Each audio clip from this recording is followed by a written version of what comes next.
Thank you, Chris, for the link. Yeah, you got it. You got it. You're so awesome. I see that we have, yeah, welcome. And to some of you guys, welcome back. I know we got a chance to do this last year. So the order that I see on my piece of paper here is what I put in the email, which is Autism Society, Thrive Peninsula, Foodbank, Peninsula Pet Pantry, Peninsula READS, Elizabeth River Trail Foundation.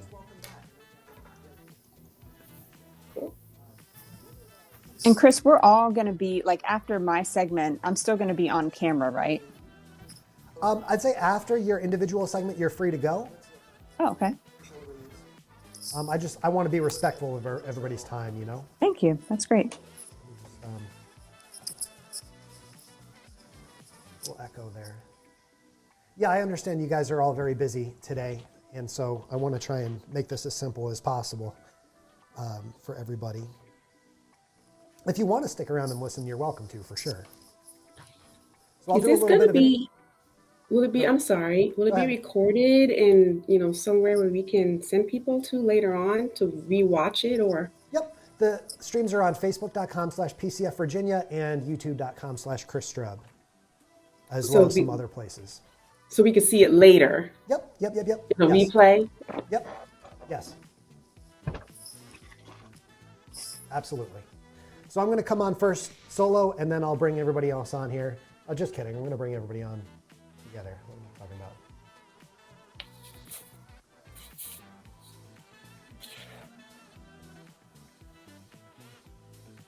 We want...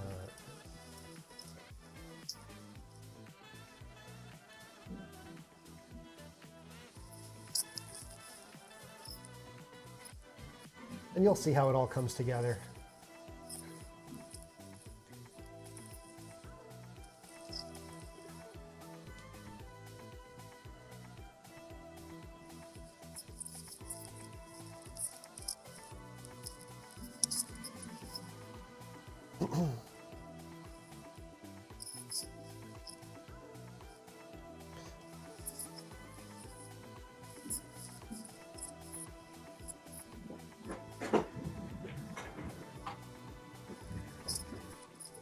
All right, everybody, it's that time of the morning. It is time for Generosity Live Hampton Roads. Give Local 757 Day is here. It is Tuesday, May 10th. And check it out, I'm joined by 5 wonderful, awesome, incredible Hampton Roads nonprofits. There they are, waving. Hello, David. Hi, Joyelle. Oh, we love to see it. Today is Give Local 757 Day, and already this morning, 1,384 donors have donated $365,000 to 168 participating nonprofits, some of whom you just saw right there on the screen. My name is Chris Strub, the Giving Day guy, and I am back to introduce you to 50. That's right, 50 of these participating nonprofits all throughout the day. We'll be live at 7, 8, 9, 10, 11, 3, 4, 5, and 6 p.m. That's right, it's a long day. We're just getting started. So thank you for bearing with me. Generosity Live is a brand new multi-streaming live show. So you can catch me on Facebook, YouTube, LinkedIn, Twitter, or Twitch. This show is designed to provide live coverage of 24-hour fundraising events called Giving Days, like Give Local 757, all around the United States. We use live social video, streaming through Switcher Studio, to help new donors like you meet nonprofits to help communities raise millions year-round. And you can watch Generosity Live on all of your favorite channels, facebook.com/Team Strub. Maybe you're watching on youtube.com/Chris Strub. I'm also live on Twitter, LinkedIn, and Twitch. The stream is also hosted at generositylive.com. And today, we are also simulcasting at facebook.com/PCF Virginia. So shout out to the folks at the Peninsula Community Foundation.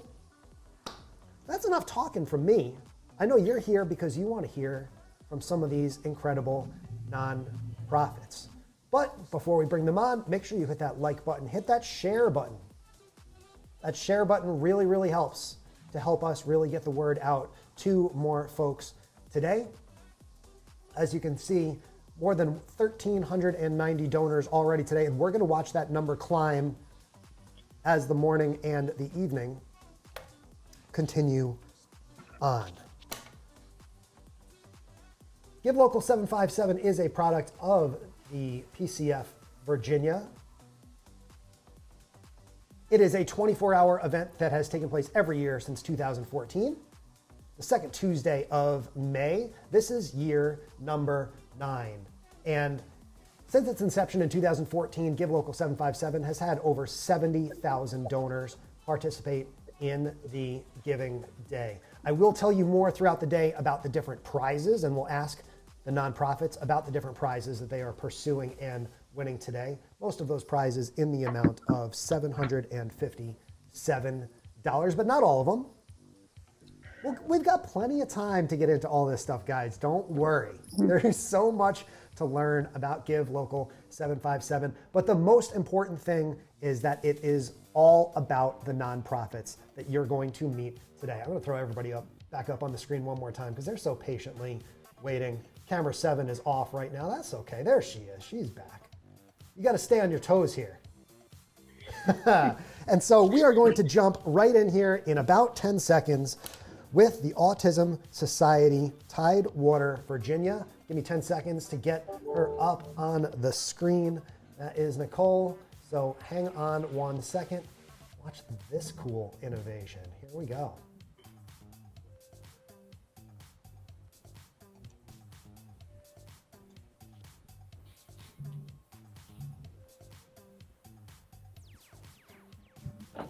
Pretty snazzy there, Nicole, huh?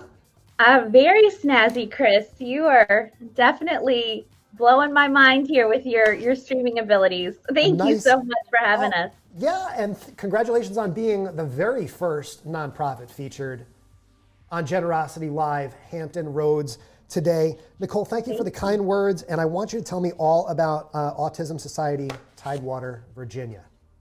Well, thank you, Chris. Well, it's so wonderful to be here with you and everybody who's watching this morning. The Autism Society, Tidewater, Virginia, is a local affiliate of the Autism Society of America, but we are a very much a grassroots organization, have been for the past 41 years, creating connections and empowering everyone in our local autism community with the resources they need to live throughout their lifespan. We are an organization that serves thousands of local members of the autism community, where we have a vision for everyone to be connected to the support that they need when they need it, including education, advocacy efforts, supports and services throughout their lifespan. So every individual is different in what kind of support and resources they need, but we spend every single day connecting people to those resources. Nicole, first and foremost, thank you to you and to your team for all of the great work that you do. That'll be another recurring theme we hear throughout the day here on Generosity Live. It's Gratitude Live as well. And so to the folks that benefit from, or on behalf of the many people that benefit from what you guys offer, thank you. So this is year 3 for you guys participating in Give Local 757. Can you talk about, you guys are raising money today. Do you have a specific goal, and where do those donations go? So we do have a specific goal. We have a $10,000 goal. Our goal is to raise funds for our Love on the Spectrum program and our other teen and adult programs, as well as the everyday programs that we offer. But we really want to kick off our Love on the Spectrum program, which is a relationship program focused on healthy relationships and social interactions for our adults. And we also want to focus on our respite night programs as well. We're so excited to restart those programs. It's so needed. Our parents need a break, as well as our kids need those social interactions. But we will be talking a lot about our Love on the Spectrum program, our relationship building program that we want to kick off this summer. So we definitely need the funds to start it, and we want to make it as free and low cost as possible to anyone who wants to participate. We don't want to turn anybody away because everybody deserves the ability to have a healthy, happy relationship, whether that's a friendship or an intimate relationship. So you have your weekly Parents of Adults with Autism web chat today. When is that and what is that about? Absolutely. I'm so glad you brought that up. So we have our parent web chats for our parents of adults every Tuesday at 7 p.m. And then we have our parents of children web chat every Thursday at 7 p.m. So every Tuesday and Thursday evening, we're on Zoom and presenting different topics. So today we're going to talk about estate planning, guardianship, special needs trusts, and the like, you know, that future planning that's so needed for individuals across the lifespan. Nicole, it sounds like you've got a long day ahead. We brought you on first thing in the morning, and you'll have your chat into this evening. Anything else fun planned on maybe your social media channels or anything going on today that you guys are doing to support your Give Local efforts? Absolutely. So we'll be on Facebook Live several times today, including our host for our Love Love on the Spectrum program. So we're going to just be constantly on and interacting with our community. We're so excited about that. We love this opportunity to engage with our community. Nicole Miller, it is a pleasure to chat with you this morning. That is the Autism Society, Tidewater, Virginia. Your website, www.tidewatersa.org. Is that right? Yeah, tidewaterasa.org. Tidewater, I got to print my piece of paper a little bit bigger. That's okay. Every time I'm like, Chris, make the font bigger so you can actually read it when you're talking to Nicole. And here we are again, right off the bat. Nicole Miller, thank you so much for your time this morning. We really, really appreciate it. And thanks for joining us this morning on Generosity Live, Hampton Roads. Thank you, Chris. Have a wonderful day. Good luck today. Thank you, sir. Be right back with another nonprofit in 5 seconds. Who's it going to be? Spoiler alert, it's going to be Thrive. So Angela, I hope you're ready. I'm ready. There she is. Hello, Angela. Hey, good morning. How are you? I'm okay. This is fun. This is a whole new style for me again. And I'm just, as we talked about last year, Angela, I'm always honored and just blessed to have these conversations with nonprofits like you. So we remember chatting with you last year during our official live stream. Angela, welcome back from the Fly the W studio. This is year 6 of Give Local 757 for Thrive Peninsula. So tell us all about Thrive Peninsula. What do you guys do? What are you about? Awesome. So we are a nonprofit in Newport News, and we serve families who face financial hardship. There's no shortage of people right now who are in need of our services. So we're helping families who get behind on critical bills like rent, utilities, but they can also apply for things like a critical car repair that might be key to getting them to work and maintaining their financial stability. We can also help with childcare expenses, again, in order to kind of overcome that emergency and continue to allow those families to become, to be stable. And so every family that comes in that gets that service will sit down with one of our trained financial coaches. We do a session. It's one-on-one. We're connecting them with helpful tools. So this is a very personalized session. And we're focused on what are their goals, what do they want to achieve. And then we even have an incentive program where we help them to reach their financial milestones, and they can earn fun things like gift cards, just to give them that extra push to go ahead and try to reach some of their milestones that they've been wanting to do for a long time. And so that's our main program, but probably the thing people know us most for is our food pantry. So we have a food pantry on site. It's open 5 days a week. We serve produce, meats, shelf-stable goods. Right now, we're serving about 100 families a week, and they all get a week's worth of food. And we have been incredibly busy with all of these services in the past 4 months. So Give Local it's great timing for us right now because we really couldn't need the support any more than we do right now. And you talk about a record-breaking 400 families in April. And sometimes it seems like hunger and need can come suddenly, and maybe to people that you might not expect. I mean, can you talk about what are the factors that drive people to need your services, and how can someone in the Hampton Roads region who might be listening, who might need those services, contact you to get in touch? Yeah, definitely. So if you or someone you know is in need of our services, they can go to our website, which is thrivepeninsula.org. They can click on help. We make it super easy to apply for any of our services. You can do it right online, or you can call us, and we will return every call and get you set up for any services that we can offer you. But, it's been interesting. I think in the past few years, people have become much more aware to the idea that people who need help, who are financially struggling, they're not other people. It could very easily be any of us. If I lost my job, if my car broke down and I couldn't afford it, or I had a major health concern. I mean, sometimes people have something that comes up. It could be a medical thing and they didn't know that it was coming. And all of a sudden they can't work. They've lost their stream of income. They're applying for disability, which can take a long time and it can be very frustrating. And so in a split second, your life can change. And it's actually happened to one of our donors who used to give to us, and now she's on the other side receiving services. And I hear this so often, especially from people who are getting our services right now. They say, I'm really embarrassed to be asking for your help right now because I've never had to do this. And the pandemic has really made it a reality for a lot of folks because there's so many things that are outside of our control right now. And so our response is with care and compassion, just to say, we're here for you. I know this is hard, but we're going to do everything we can to help you.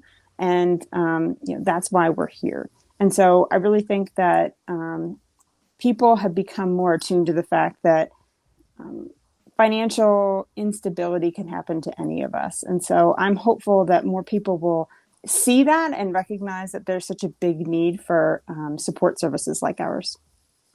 And for those listening who have the means to give, today is the day. Like I said, Angela, you are a Give Local 757 veteran, 6 years participating in the program. Talk about why donating today is such an important element for your organization. Yeah, so this event has been so crucial to our fundraising. And over the past 6 years, we've slowly gained more momentum each year. And today we actually have $20,000 in matching gifts. So you can double your donation to Thrive at 9 a.m. and at 7 p.m. So we are looking for folks to give until the match runs out. Funds will be used to pass on to offer hope to families who have nowhere else to turn and they're on their last leg. And so at Thrive, we are ready, standing by to deliver those services to people who need us desperately. And this year so far, we've seen a 40% increase in those requests for help. So we're already kind of working double time, but to sustain that level of support, we do need more people to come alongside of us to offer the services. So we did have kind of a big party at midnight already. We went live at 11:30 p.m. last night because, we hate sleep. But we had a great time, and we did get the first two contests of the day. So we've already won $1,500. So we're really excited, and we're hoping to continue that momentum throughout the day when people can match or double their donation. Angela from Thrive Peninsula, thank you again for your time. You heard Angela mention how their team is working double time. If you donate today, your dollars can work triple time. Again, you're making that donation, and that's good enough. But 9 a.m. and 7 p.m., you heard Angela talk about that match. That's another hugely important element of these giving days where your dollars can essentially be doubled to Thrive. And then, of course, Angela, as a Give Local 757 vet, knows all the rules about the prizes, which we'll talk about today as well, where your dollars can actually be almost tripled. If you make a $20 donation, a $50 donation, you can help Thrive and these other organizations win one of 30 prizes throughout the day. Angela, we're out of time, but thank you so much again for joining me this morning on Generosity Live. Hampton Roads, best of luck. I'll keep an eye on your Facebook page between my streams here as well. Good Awesome. luck. Thank you, Chris. Thanks, Angela. And we're shuffling it up. We're going to go to, let's go to Joyelle. Good morning, Joyelle from Peninsula READS. Hi. Happy Give Local 757 Day and welcome to Generosity Live Hampton Roads. Joyelle, let's talk. Thank you so much. It's great to see you here. Good morning. Good morning. Tell me all about Peninsula READS. Awesome. I'd love to talk to you about Peninsula READS, and I'm really honored to be here this morning. Peninsula READS is a literacy organization here on the peninsula where we serve adults that have low-level literacy. So that's from 0 to just very low, below 4th grade reading level. And we recruit volunteers, we train them, come alongside these brave adults who come to us and say, hey, I can't read, I need help, I can't speak English, I need help. And they come alongside them and tutor them so that they're able to learn all of those skills that they need to be more effective in their lives, to be able to help their family. And of course, literacy is one of those things that doesn't just affect the individual or the family, it affects all of us. And it's one of the reasons why I'm giving today. I'm giving because literacy matters to everyone. So we're very excited for the opportunity to really make a difference today. And you talk about those fundamental reading skills. I was joking with Nicole about the tiny little print here on my piece of paper. But I mean, without literacy skills, life gets real tough. And, it's just thank you for all the great work that you do in installing those skills all along the way. So 5 years of Give Local 757. Talk about where those donations are going to go when people go to the website and type in Peninsula READS and make their donations today.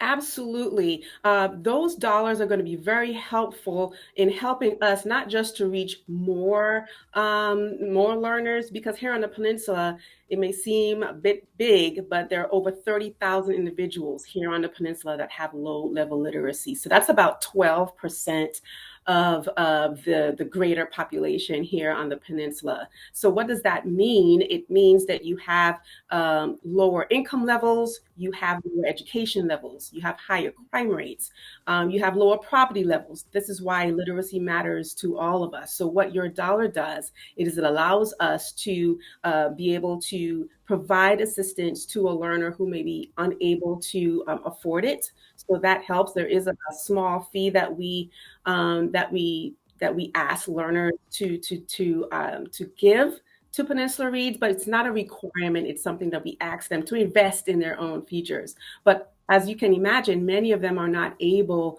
to afford that because they have low-level ability right. to really earn that income. Their employability is low.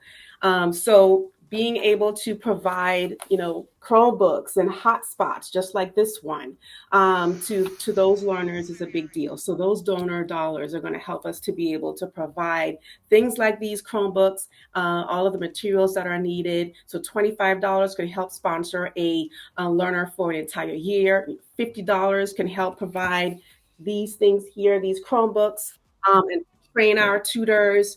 $250 can get 3 people through their learning process for 1 year. So that really does make a difference and allows us to be able to reach not just more people, but better efficiency when we're serving as well.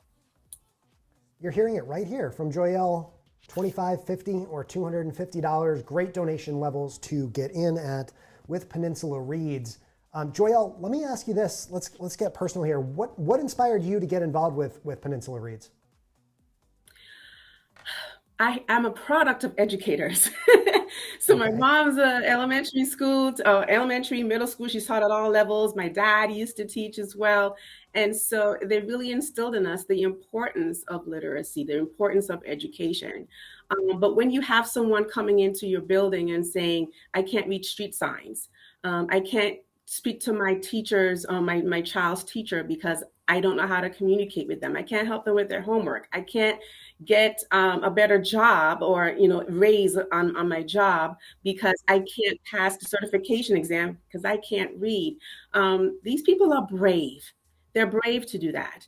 Literacy is something that is assumed in adults. So whether they're English speaking and they're coming to us from around our community, or whether they're coming from war torn countries, that's all in the news right now, they need help. And I think that the bravery, the courage that these adults show by coming and saying that they need help just really pushes us all here at Peninsula READS to really come alongside them and help them earn the skills that they need to be better efficient in their lives. Well, Joyelle talks very eloquently about the bravery and the courage of these folks coming in to her organization. And today, wherever you're watching from, around the Hampton Roads region or around the world, today is your day to be brave and courageous and go make a donation. You heard it right there, exactly where those dollars go to support Joyelle's organization and to those who are in need of adult literacy programs in the region. Joyelle, anything else quick you want to add before we sign off?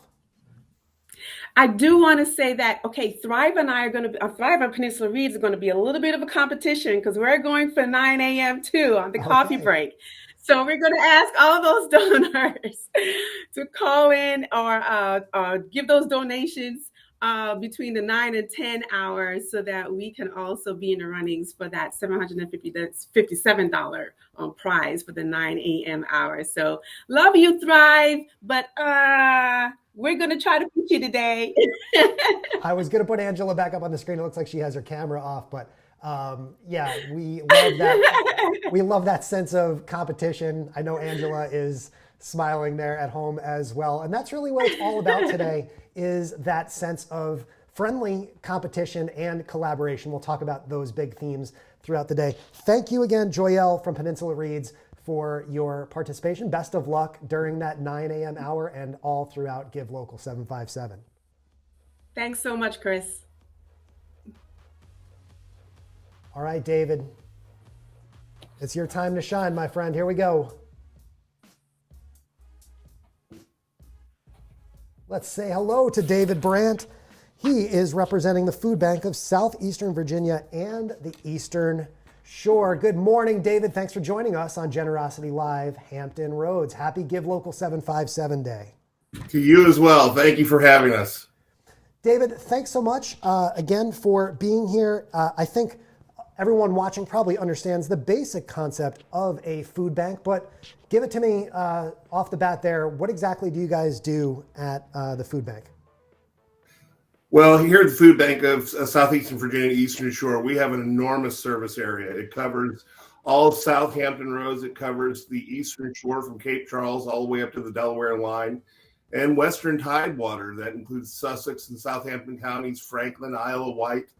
It's truly enormous. It's nearly 4,800 square miles, and it's a very diverse service area we have. We have urban areas where people have become familiar in recent years with the term food desert, where there are no places nearby where you can get healthy, nutritious food.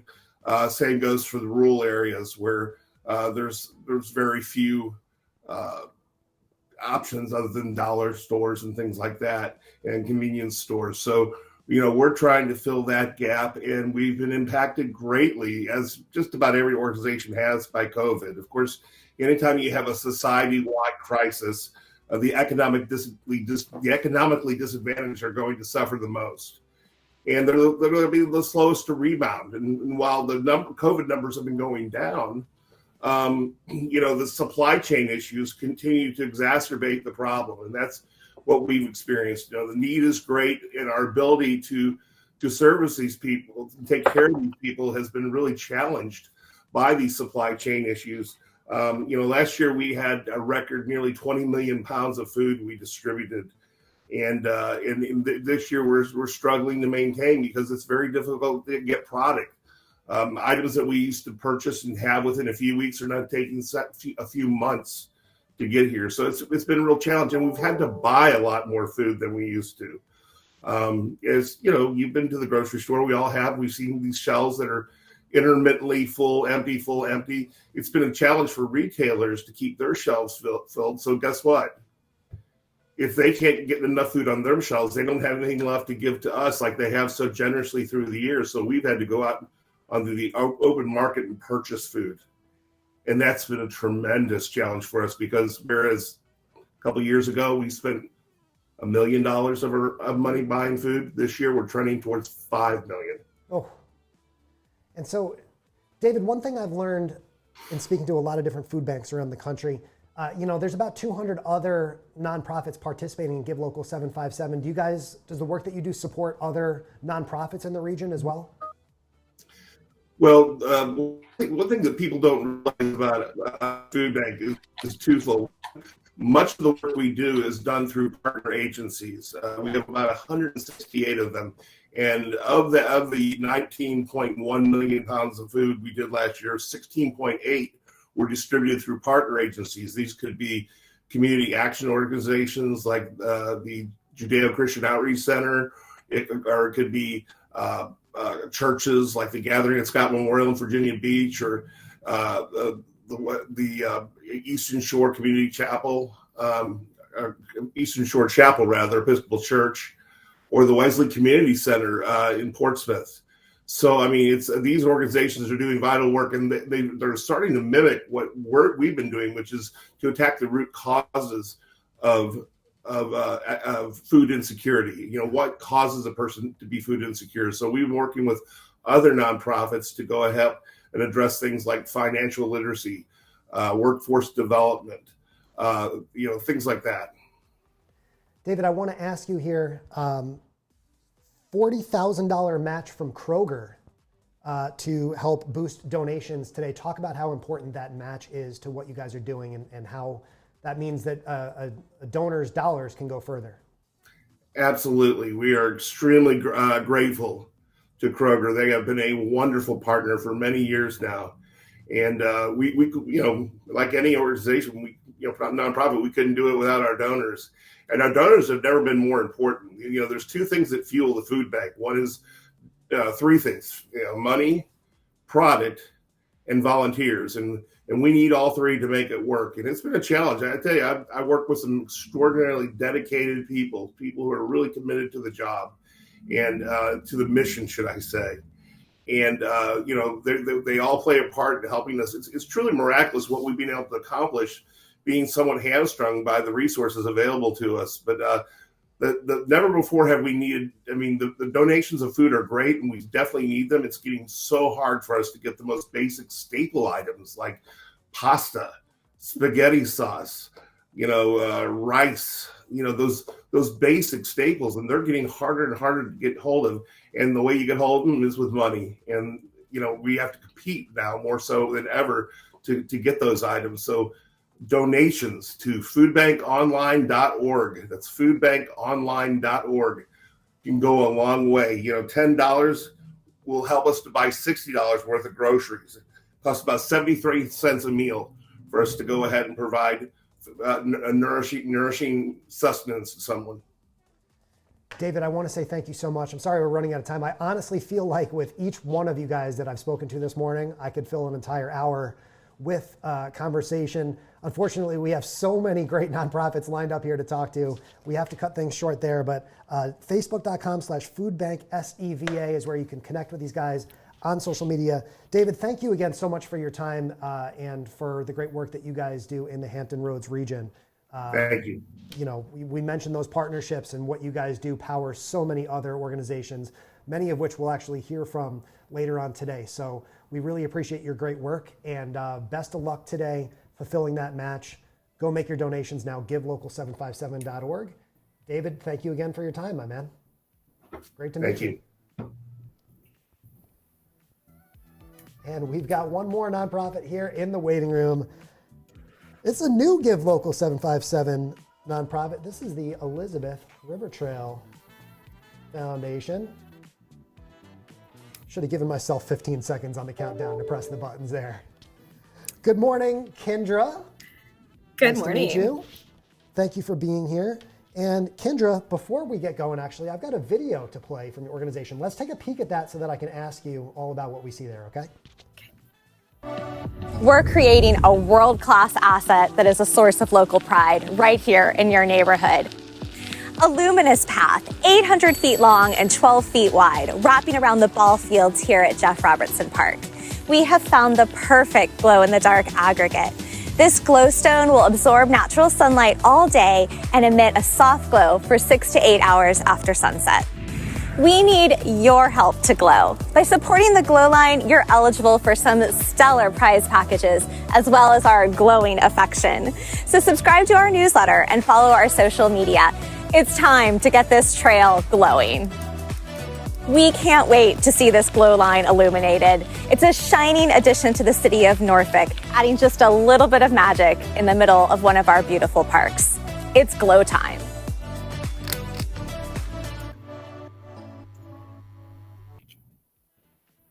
Kendra, I've got questions. I'm going to turn my mic back up. I've got questions. We've got a beautiful bike trail here in Greenville, South Carolina, and called the Swamp Rabbit Trail. And I watched this video as we were preparing for this, and I'm like, wow, we need one of those too. Like, how cool is this going to be for your community, this glow line? Yes, and I've got my bike bell here. Yay. Yeah, we're super excited. So the Elizabeth River Trail is a 10.5-mile multimodal trail that runs along Norfolk's historic waterfront. So it has many great amenities throughout, but this glow line serves a number of purposes for us. I mean, it's pretty magical. We think it's going to add just the most amazing connection and magic to this very kind of dark section of park. And it's at Jeff Robertson Park in West End. It's really a beloved park, but it's very, very dark, and it connects sort of the ODU campus neighborhoods to West End and into downtown. And just being able to have a illuminated path that goes through there will be pretty amazing for connectivity. But most importantly, it just is illuminating kind of the future of Norfolk and just bringing that bit of magic and beauty to the park. You know, I read in my notes here, this is a first of its kind amenity on the East Coast. Is there another glow line somewhere out in Utah? Or yeah, actually, that's true. There's one, I believe, in Austin, and there's one in the Midwest, I think in Iowa. So this will be the first of its kind on the East Coast. Yes. It's such a cool idea and such a great concept. And you know, we've talked to some of these great organizations throughout the morning. We can see exactly where those dollars are going. Is there a time frame for putting the glow line together? Do you have an idea of when this might materialize? Yeah, this is really imminent. So this has been in the works for a long time, as people who, our master planning committee knows, and people who plan construction projects, things take quite a long time. So we've done countless tests. We have the glowstone. This has been in the works for a while, but we've secured the contract to make it happen. That's been awarded. And we've received amazing support from individual and corporate donors and the city. But as you know, costs, so we talked about supply line and construction costs have gone up significantly. And every time we present this to the community, there's a lot of passion behind it. So we thought it would be the perfect time to really crowdfund for this amenity, really have everyone put their dollar behind allowing this to glow. And it will help us to cover kind of those final costs to break ground, hopefully in June. So we anticipate glowing this summer and having a giant glow party at Jeff Robertson Park. I don't know if you can tell. This is so cool. Maybe I'm just not awake yet, but this is awesome. Like it's like the coolest thing I've heard in a while, and it's really great. Thank you, by the way, for joining Give Local 757 as a first year participant. How's it going so far? You guys. So it's going great, and I'm really glad. I mean, I'm up at, I'm here with all these amazing people who are feeding people and teaching people to read, but the trail is in a lot of specifically during COVID. It was a refuge and a sanctuary to get people outside. But I think most importantly, a lot of people don't realize that we're a nonprofit. Everything we do, all the amenities we bring, the planning for the trail, that is all through dollars that we have to raise. So I think getting just the word out to the community that we are a nonprofit and we need support to make this trail happen. Kendra, you've got the headset on. I see in my notes, you guys will be live every hour between 9 a.m. and 7 p.m., which means I gotta work harder to keep up with you guys. I'm taking a couple hours off in the middle of the day to go eat lunch. But thank you for joining us this morning on Generosity Live, Hampton Roads. Anything else you want to join before or want to add on before we sign off? Thanks for having us here. Yes, that's exactly right. We're starting at 9 o'clock at Norfolk State University, and it will take us until 7 to work our way through the whole 10.5 miles. But we will be at a different section of trail throughout the day and at the top of the hour. So we're just asking everyone to log in and send us some love. That's so cool. Kendra, thank you so much for joining us this morning on Generosity Live, Hampton Roads, our 7 a.m. edition. And I cannot wait to see how this trail comes together. I got to come visit you guys and maybe jog a little bit down the trail once it gets put together. So congratulations in advance, Kendra. I look forward to seeing how things go. Thank you. Good luck today. Hey, $1 equals what? Or what are you saying about that? $9. For every $1 donated. So we shall continue on here on Generosity Live. I'll show Hampton Roads.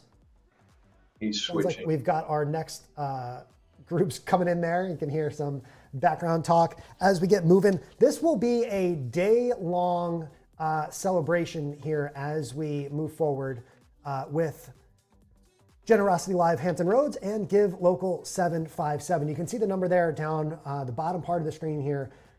$378,612 raised so far already. It is 7:41 a.m. So when you're watching this on replay, you have the opportunity here during Give Local 757 to make that ticker on the bottom part of that screen jump. That's the fun part. $10, $50, $500. When you make your donations at givelocal757.org, you can be part of the fun and part of the magic of this great giving day. You've heard some of our nonprofits talk about the prize situation, so I'm going to explain some of the prizes here in just a moment, but we will be back here. Let me mess around here with my screen a little bit. So you are watching the 7 a.m., or you have been watching the 7 a.m. broadcast, but coming up in the 8 a.m. hour, we've got the Newport News Education Foundation, the 200 Plus Men Foundation, the Olivet Medical Ministry, Inc., doing business as the Lackey Clinic, and the Lackey Clinic is here already in the guest room, so we'll see them in a little bit. The Don Carey REECH Foundation, Friends of Generic Theater, and Virginia Peninsula Foodbank. But before we get into that, let's talk a little bit about our prize situation. If you go to givelocal757.org/prizes, you will see the prizes that you're about to hear about now. And I will be back live with you guys at 8 a.m. with these wonderful organizations. Let's keep things rolling here on Generosity Live, Hampton Roads.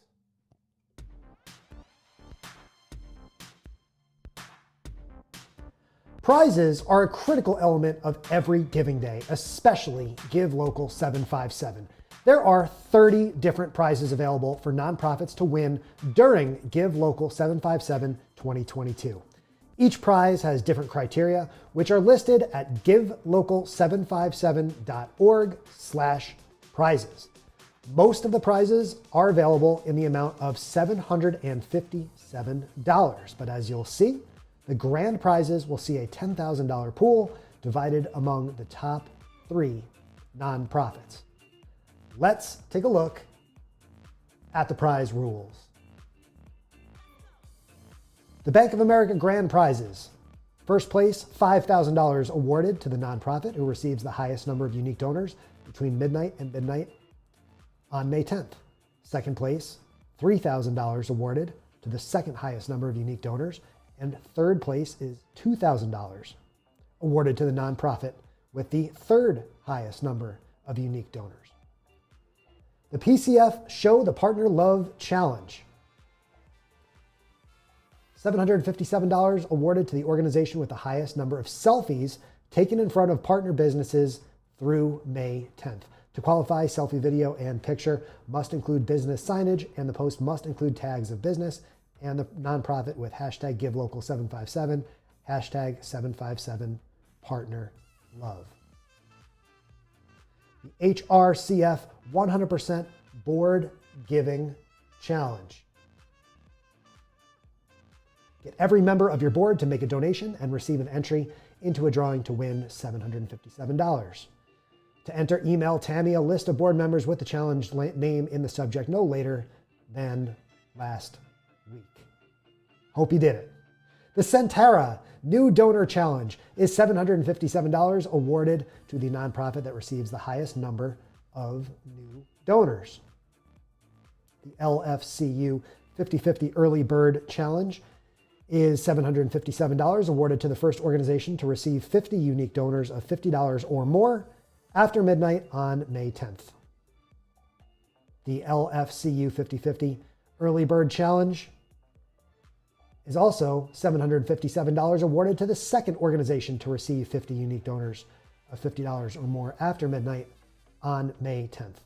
The 13 News Now Tag Your It Challenge is $757 awarded randomly from all organizations who use the hashtag GiveLocal757 and tag @13NewsNow on social media through May 10th.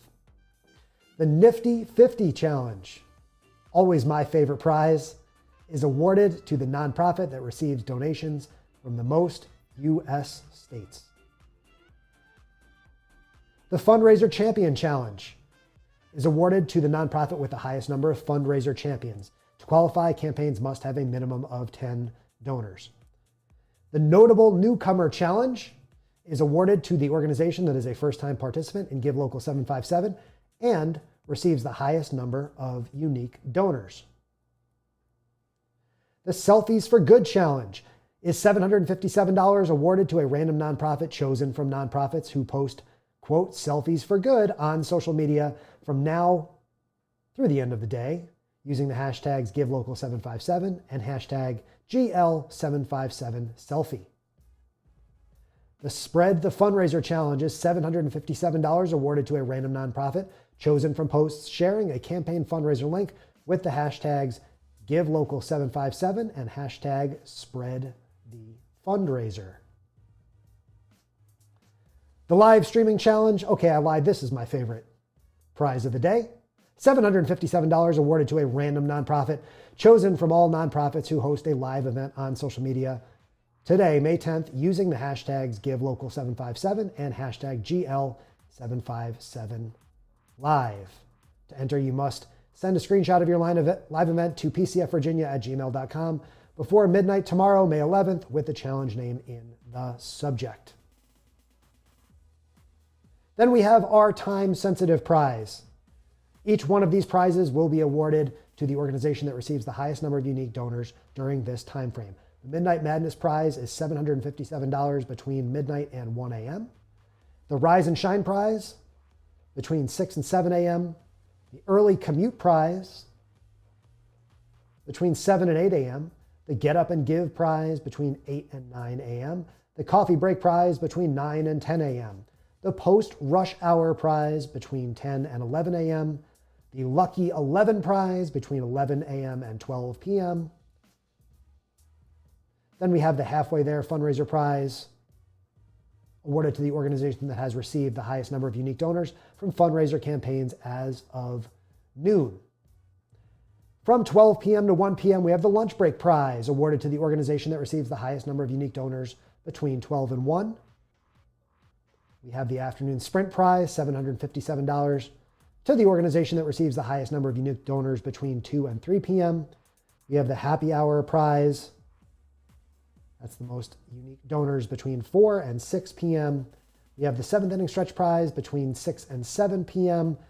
Same criteria for the Sunset prize between 7 and 8 p.m. We have the Primetime prize with the same criteria between 9 and 10 p.m. And then, of course, the Final Countdown prize between 11 and 11:59 p.m. Good luck to all participating nonprofits. Keep an eye on your favorite nonprofits' social media channels: Facebook, Instagram, Twitter, LinkedIn, Twitch, Snapchat, MySpace, wherever you may find your favorite nonprofits. They'll tell you which prizes they are chasing down. Hope you're enjoying Generosity Live, Hampton Roads.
Wonder what it would look like on the screen if we could shut that off.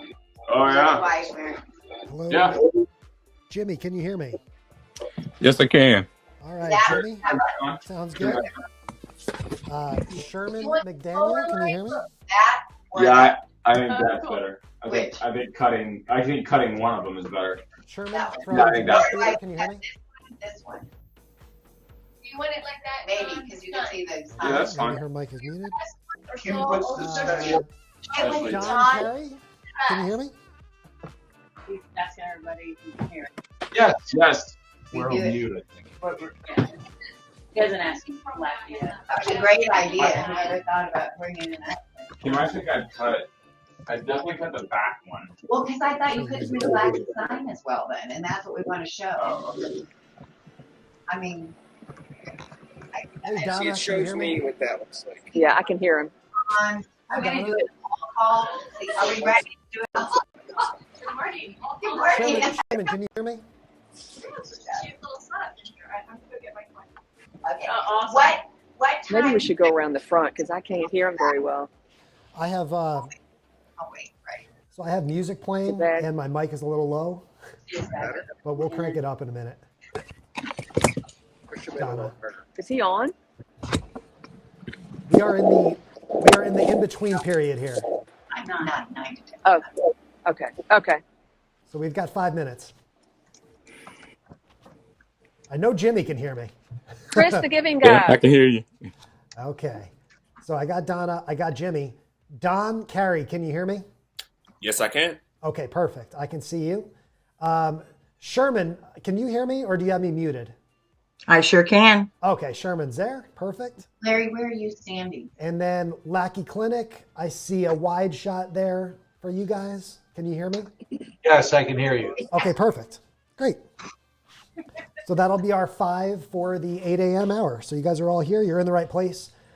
As you can see, I've got the countdown clock up there. We'll get things rolling here in just over 4 minutes.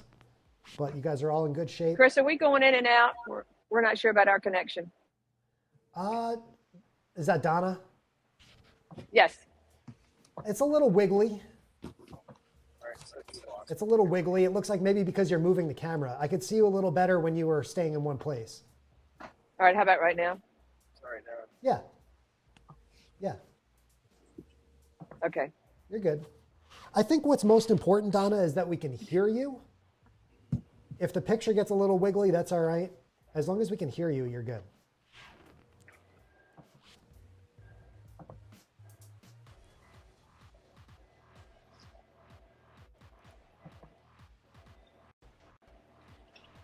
It's 7:57 a.m. It's a special time in Hampton Roads.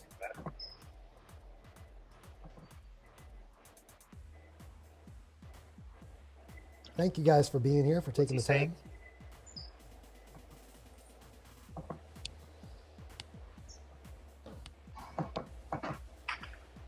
So say you want to walk in front of the, go around? Might have it better.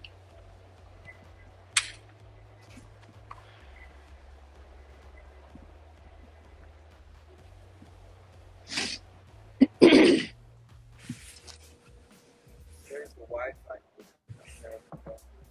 Oh, that might be, yeah. We gotta change those out. They're a decade old.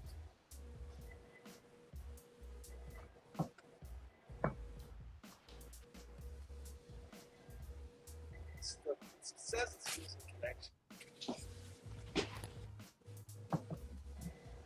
Can you hear it? Check, check. Can you hear me now, Donna? Got just over 2 minutes to go here. Rolling right on time.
Before we get going here, thank you again to all of you guys for doing this morning. We really appreciate it.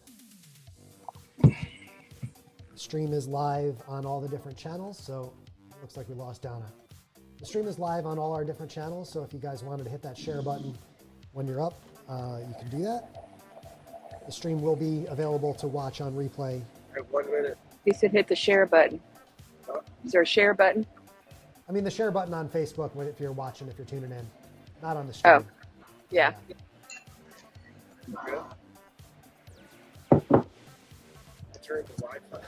But the stream will be available to watch on replay on all the different channels right away. Oh, that'd be good. Okay.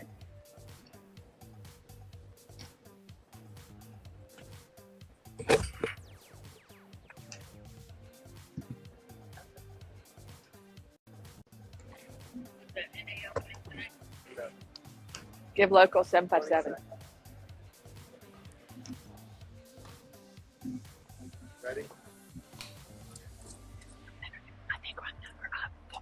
I think I'm the 4th one. There's 4 charities.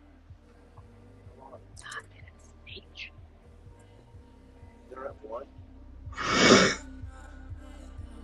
That's right.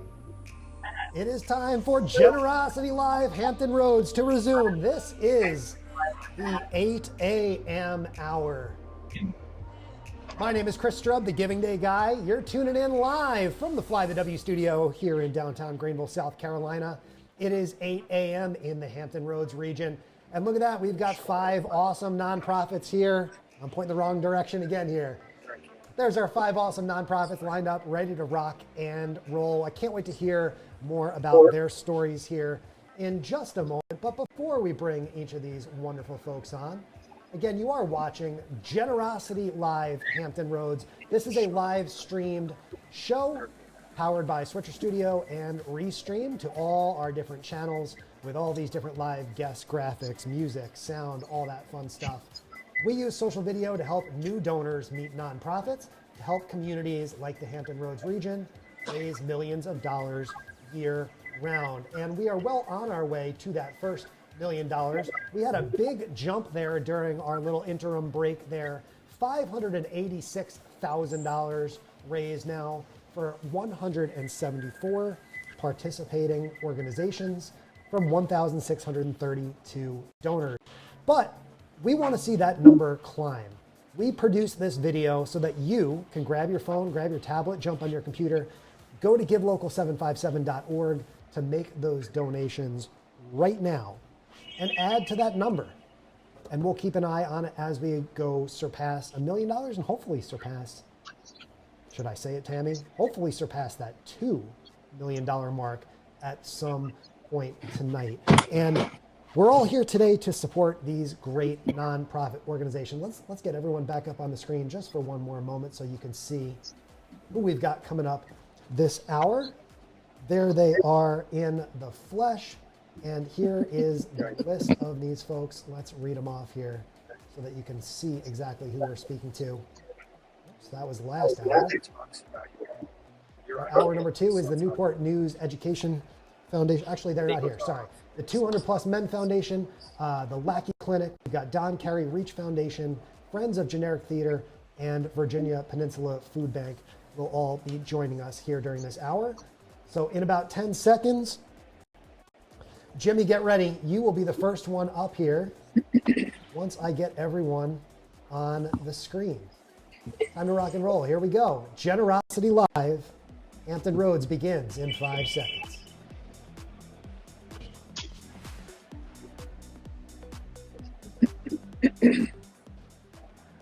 And there is my new friend, Jimmy Gray from the 200 Plus Men Foundation. Good morning, Jimmy. Thank you for joining us on Generosity Live, Hampton Roads. I'd love to know all about the 200 Plus Men Foundation. What can you tell me?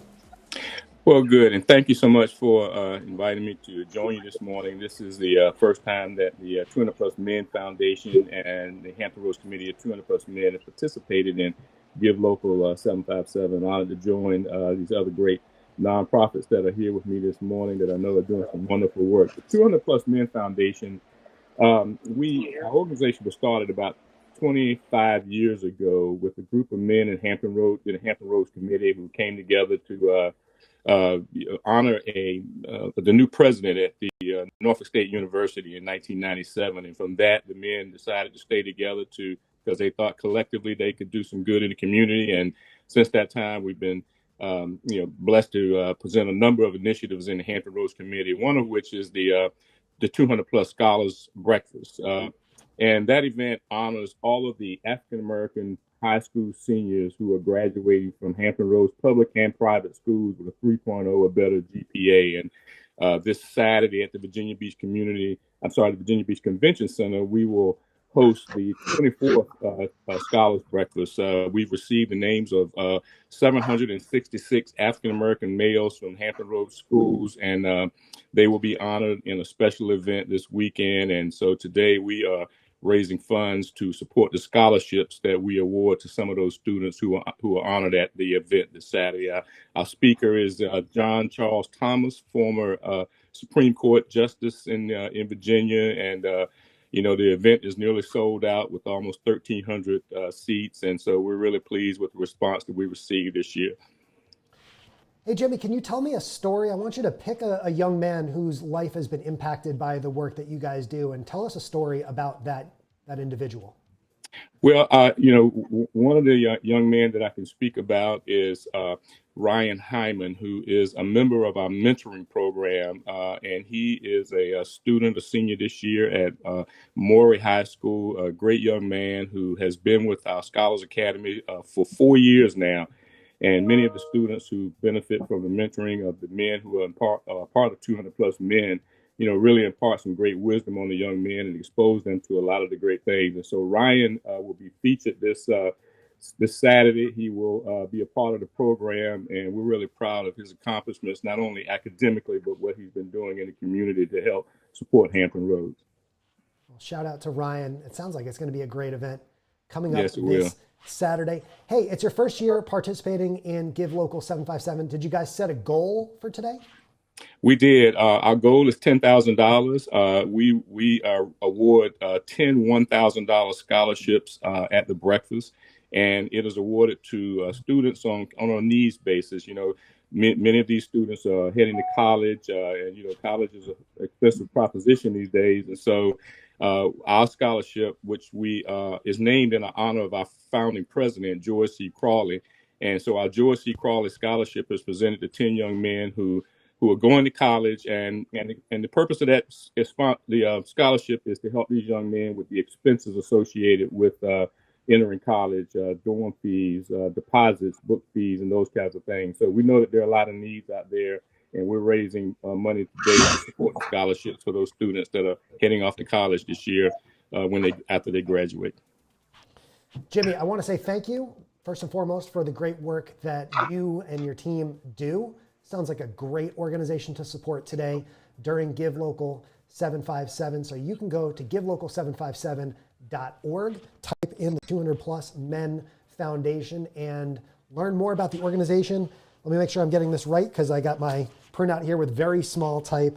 www.hr2000plusmen.org. Is that right?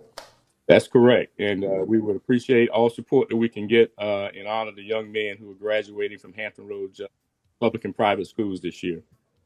Jimmy, I can't wait to see more about what you guys are up to, and I'll take a look at all the pictures and video you guys put out from that event on Saturday. Congratulations in advance, not just to you, but to all the young men that are benefiting. And thank you again for the great work that you do. And we wish you the best of luck today during your first Give Local 757. Yes, thank you. I'm glad to be here, and I appreciate your support and all that you're doing for Give Local 757. Thank you very much. Thank you so much, Jimmy. Back at you, my friend. Great to meet you. You too. We will bring on another great nonprofit here in just a moment. It's kind of like roulette. Who's it going to be? Sherman, I hope you're ready, because we're coming to you. I'm ready. Oh, yes, you are. Here we go. Sherman from the Generic Theater. Good morning. Good morning. Another Give Local 757 first-time organization. I'm looking forward to hearing more about what the Generic Theater is all about. Well, I'm delighted to share with you and your audience what Generic Theater is all about. We were founded as a part of the City of Norfolk Department of Parks and Recreations over 40 years ago.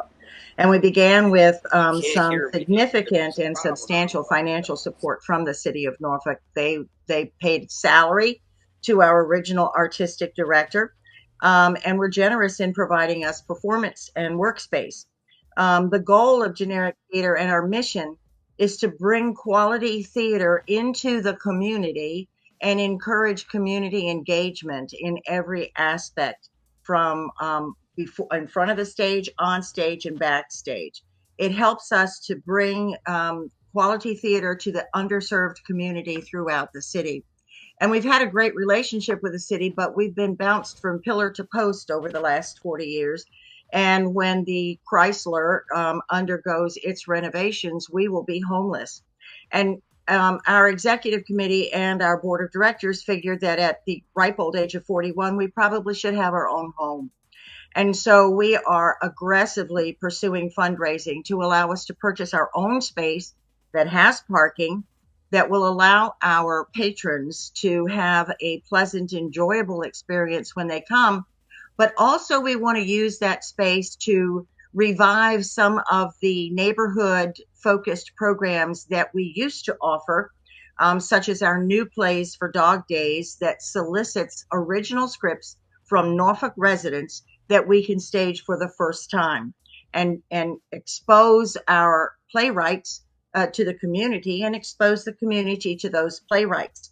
We also want to provide classes for young people to teach them all of the aspects of production, everything from set design and construction to the performance arts, because we believe that if we're going to have an ongoing program throughout the city, we need to start nurturing new talent today, so that as us old folks have to give it up or move on, there's a whole new generation ready to carry on the mission of Generic Theater that has benefited so many people over so many years. I like the phrase, the us experienced folks, Sherman. You're the president of this organization. How many of those 41 years have you been involved there? Well, I began when Generic was founded, and was part of the original group that got everything kicked off. And then, courtesy of 9/11, my husband and I were booted up to Washington, D.C., and we were there for 17 years.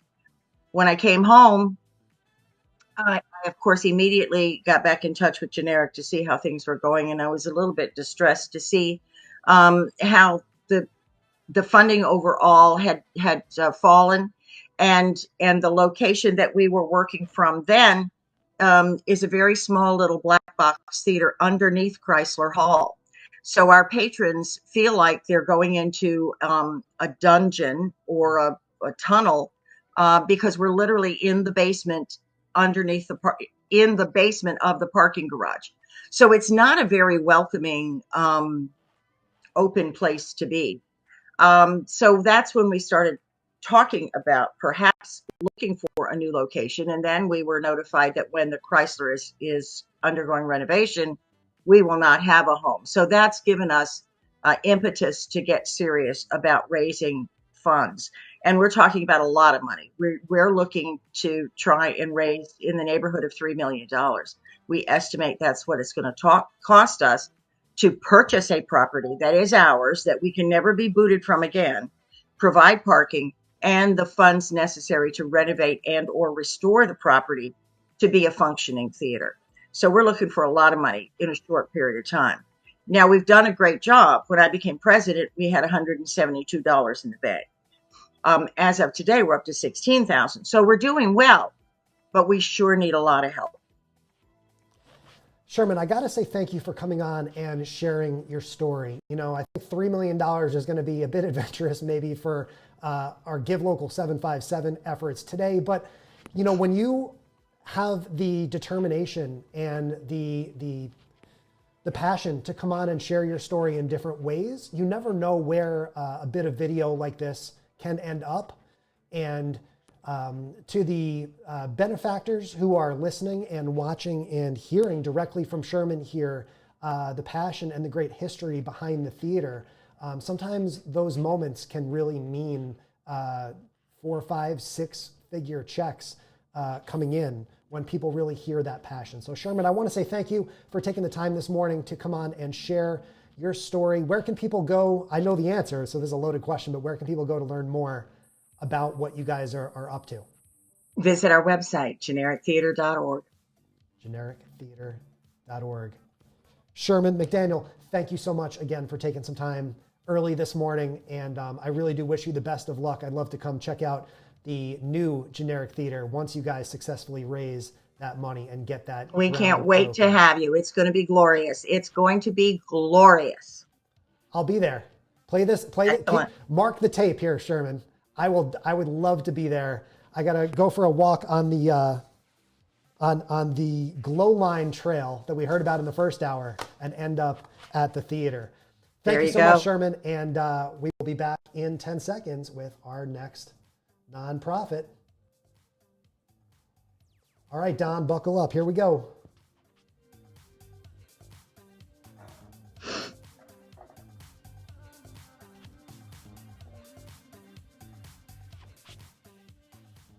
We've got with us Don Carey from the Don Carey REECH Foundation.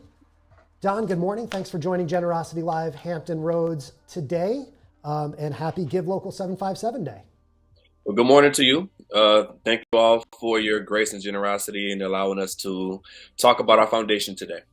Don, I can't wait to hear more about it. Sounds like a great program that really benefits some inner city kids. So I'll hand you the microphone. Take it away. Tell me all about the foundation. Sure. So the Don Carey REECH Foundation uses sports to educate students about STEM jobs that exist in their area. REECH is an acronym meaning reaching, educating, empowering children. Our aim is to assist inner city youth to connect to meaningful careers right where they live, dispelling the notion that you need to leave your area to go to an Atlanta or to a New York or to a Houston to find a meaningful job. Myself, I played in the NFL for 10 years, so I'm blessed to be able to connect, the aspect of the STEM careers to the camp that I host in football in the summertime. And that's where REECH was birthed. We now have in-school programs. We operate in middle school. And middle schools are currently in Ruffner Middle School, Oscar Smith Middle School, Bayside Middle School, and this upcoming fall we'll be operating out of Craddock Middle School as well. Again, we utilize sports as a hook to educate students about STEM jobs. Don, that's awesome. I mean, that must be so cool. And I'm guessing that so many of the kids that you get a chance to work with feel so inspired by hearing your story. I'm sure there's a lot of aspirational young NFL athletes and athletes maybe in other sports that really are inspired by your presence there and the great work that you're doing with the foundation. It really is amazing. So sports is the ultimate hook for students. And I mean, the NCAA had a commercial years ago, and it said there are over 900,000 athletes in the NCAA. All are going pro. Most are going pro or something other than sports. Yes. Right. So when students come to our events, to our camps, and to our programs, they're expecting to do sports-related activities. But what we found when we introduce them to the STEM world, it opens up their minds, expand their horizons to opportunities they didn't know exist otherwise. And I'll give you a perfect example. There's a young man who wanted to be an NFL player. There's nothing wrong with that. I kind of did the same thing. But when he left our program, alongside of wanting to be an NFL player, he wanted to go to school for design. It's something he had never thought of before, but we brought a few engineers in and some architects to show them the wonders of architecture and design, and the light bulbs went off in his mind.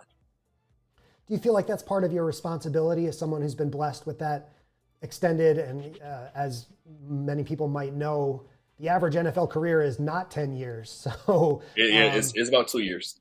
Right. So to prepare students for, this career in something maybe other than sports, do you feel like that was part of your responsibility as a retired NFLer?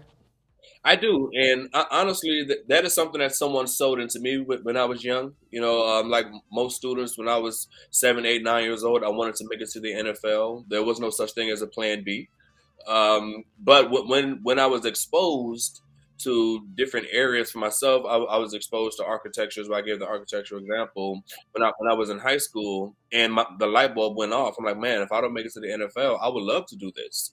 And thankfully, before I knew I was getting drafted, I had a job making $70,000 a year coming out of Norfolk State University. It was a great fallback plan where I'm glad I made it to the NFL, but I had other opportunities just in case my plan A didn't work. Tell me real quick, we don't have too much time here, Don, but the summer STEAM camp coming up, is there a way that people can learn more about that or sign up? Yes, so you can learn more about it at our website, reechfoundation.org, REECH foundation.org. Our STEAM camp and youth football day brings in 300 to 400 students to learn about the STEM jobs that exist in the area. We incorporate them in an interactive career fair with about 25 to 30 STEM companies in Hampton Roads. It's the largest free camp in Hampton Roads. We're excited to boast about that, where students get to come again to Norfolk State University. This year we're having 2 camps. One camp will be exclusively for Norfolk students at Booker T. Washington High School, my alma mater, in June. And then the second camp will be at Tidewater, TCC Chesapeake campus of Cedar Road in October.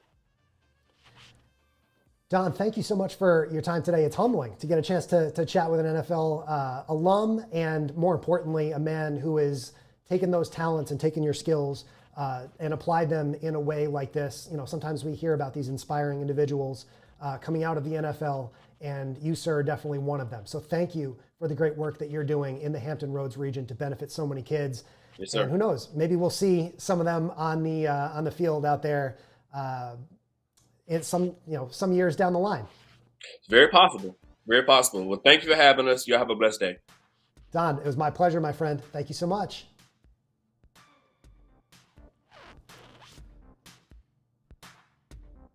All right, Donna, here we go.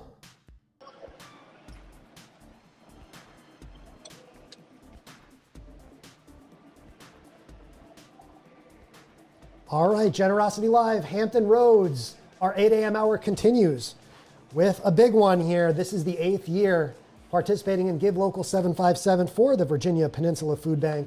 And I am joined by Donna. Good morning. Good morning. It's a big day for the food bank. It's a big day in Hampton Roads. And we really appreciate you taking some time to tell us all about what you guys are up to today. Absolutely. Thank you for giving us this opportunity. We have been joining the Give Local 757 for the last 8 years. And it is such an impactful campaign to reach out to our community who make our mission possible. We could not do what we do without the support of our community. So Donna, give me the 411 or the 757 on that mission. Tell us all about the great work that you do. And I want to hear specifically too about how you guys partner with other organizations around Hampton Roads and really make some of the work of other nonprofit organizations possible as well. Absolutely. Well, our mission is to minimize hunger across the greater peninsula. No one ever wants to feel the pains of hunger. And we partner with about 160 food pantries, soup kitchens, shelters. We're the arms around the community to make sure that anyone who needs support, basic food assistance, has a place to go to, down the street, around the corner, through our drive-through mobile pantries that we do every month. So it's so important that individuals who need help have a place to go in time of needs, because no one should ever go hungry or have to worry about where their next meal is coming from. Donna, we can see behind you there some visuals, and I've got a video to play here as well. We can take a look at some of the work you guys are doing in the community. I don't know if you can see the video as we're playing it here. Can you see that? Okay. So Donna, what are we seeing here in this video? Well, I don't know if you can see it or not, but we're seeing. I can't see it. But gotcha. Yeah. Well, we're seeing a lot of different fruits and vegetables being loaded into trucks. They see some carrots and some corn. Squash. Oh, absolutely. You know, this campaign makes it possible for us to purchase fresh produce and vegetables. You know, we're all about good nutrition. We're not about handing out food. We want to give out good, healthy food to families in need. We want to make them, have good, healthy life, hope for a brighter and healthier future. So the donations from the Give Local Camp 757 campaign will help us purchase those items, purchase food for our backpack program. You know, we're all feeling the pains of inflation. We've seen a 40% increase in gasoline, fuel cost, and some of our food costs have gone up about 8 to 10% as well. We purchase all the food for our backpack program so kids have food to take home with them on the weekend. So campaigns like this make our mission possible, and it helps get more food out into the community so no one has to worry about where their next meal is coming from. And right here, I am in front of out here in our marketplace, in our warehouse. And our story is about the 62,000 individuals in our community who struggle with hunger on a given day. So we want to make sure that all these shelves are stocked with good, nutritious food so that our partner agencies, when they come here, they have the food that they need to take back to their pantry to hand out to the families that come and visit their facility. Donna, you guys mentioned you've been involved with Give Local for 8 years now. We just crossed a big milestone, $600,000 raised. And I see here in my notes, we talk a lot about the money that's raised, but I see also maybe you have a volunteer event this morning going on? We are. They start at 9 o'clock. But they are, we depend a lot on volunteers. We could not do what we do without the support of our volunteers and, of course, our donors who make our mission possible. And we have a packing event going on, and we're only 36 staff members. So our volunteer base accounts for almost 13 full-time employees. So if we had to hire 13 full-time employees, we would not be able to give out more food out into the community to help our families. So we love our volunteers, we love our donors, and we just love Give Local 757. Appreciate Peninsula Community Foundation for making this day happen, and of you, of course, as well. But volunteers are a critical role in getting the food out into the community. Someone watching this live stream in your area wants to get involved as a volunteer. What's the best way to sort of start that process? I mean, do you come in on a regular basis? Do you pick a day? Like, how does that work? Well, we're very flexible with our volunteers. You can go on hrfoodbank.org and click on our volunteer button, and it'll take you to the volunteer hub, and you can see all the events, and you can just sign up. It's really easy. And then you can just sign up for any event that you want to help out with. Packing boxes to give out at our distributions, at our drive-through mobile food pantries, packing bags for the kids to take home with them on the weekends, packing fresh produce, collard greens, potatoes, apples. We have an array of opportunities for volunteers. Big fundraising goal specifically for today? Oh, the sky's the limit. For every dollar, we can provide the equivalent of 4 meals. So we just love every donation that comes through, and we're just very grateful for our giving community who makes our mission possible. Families feel so blessed when they come through and come get help, that they know what a wonderful community that we have that helps them out during times of need. No one ever expects to experience a hardship or a struggle when they need food. They're having to make difficult choices between purchasing medication or paying a utility bill or paying a rent. No one should have to be put in that situation. So, this is one less stress they have to deal with, is knowing that the food bank and our 160 partner agencies are there for them in time of need. Facebook.com/VAPenFoodBank is where you can learn more about the great work that Donna and her team are doing and learn about those volunteer opportunities. GiveLocal757.org is where you want to go and type in Virginia Peninsula Food Bank to make your donations. Keep them way up the top there on the leaderboard. Donna, I know you guys are always up there raising a ton of money during Give Local 757, so we'll keep an eye on. Well, we appreciate it. Yeah, I mean, you never take it for granted. Every dollar, like you said, no, you matters. Can't. You can't. You really can't. So every dollar matters. You guys have built such an enthusiastic audience over the years, so we really appreciate you continuing to take part in this Giving Day and, of course, the great work that you do to support the community. Donna, thank you again for your time, and we'll let you go prepare for that volunteer opportunity at 9 a.m. All right. Thank you. Have a great day, Donna. We'll talk soon. All right. Bye-bye.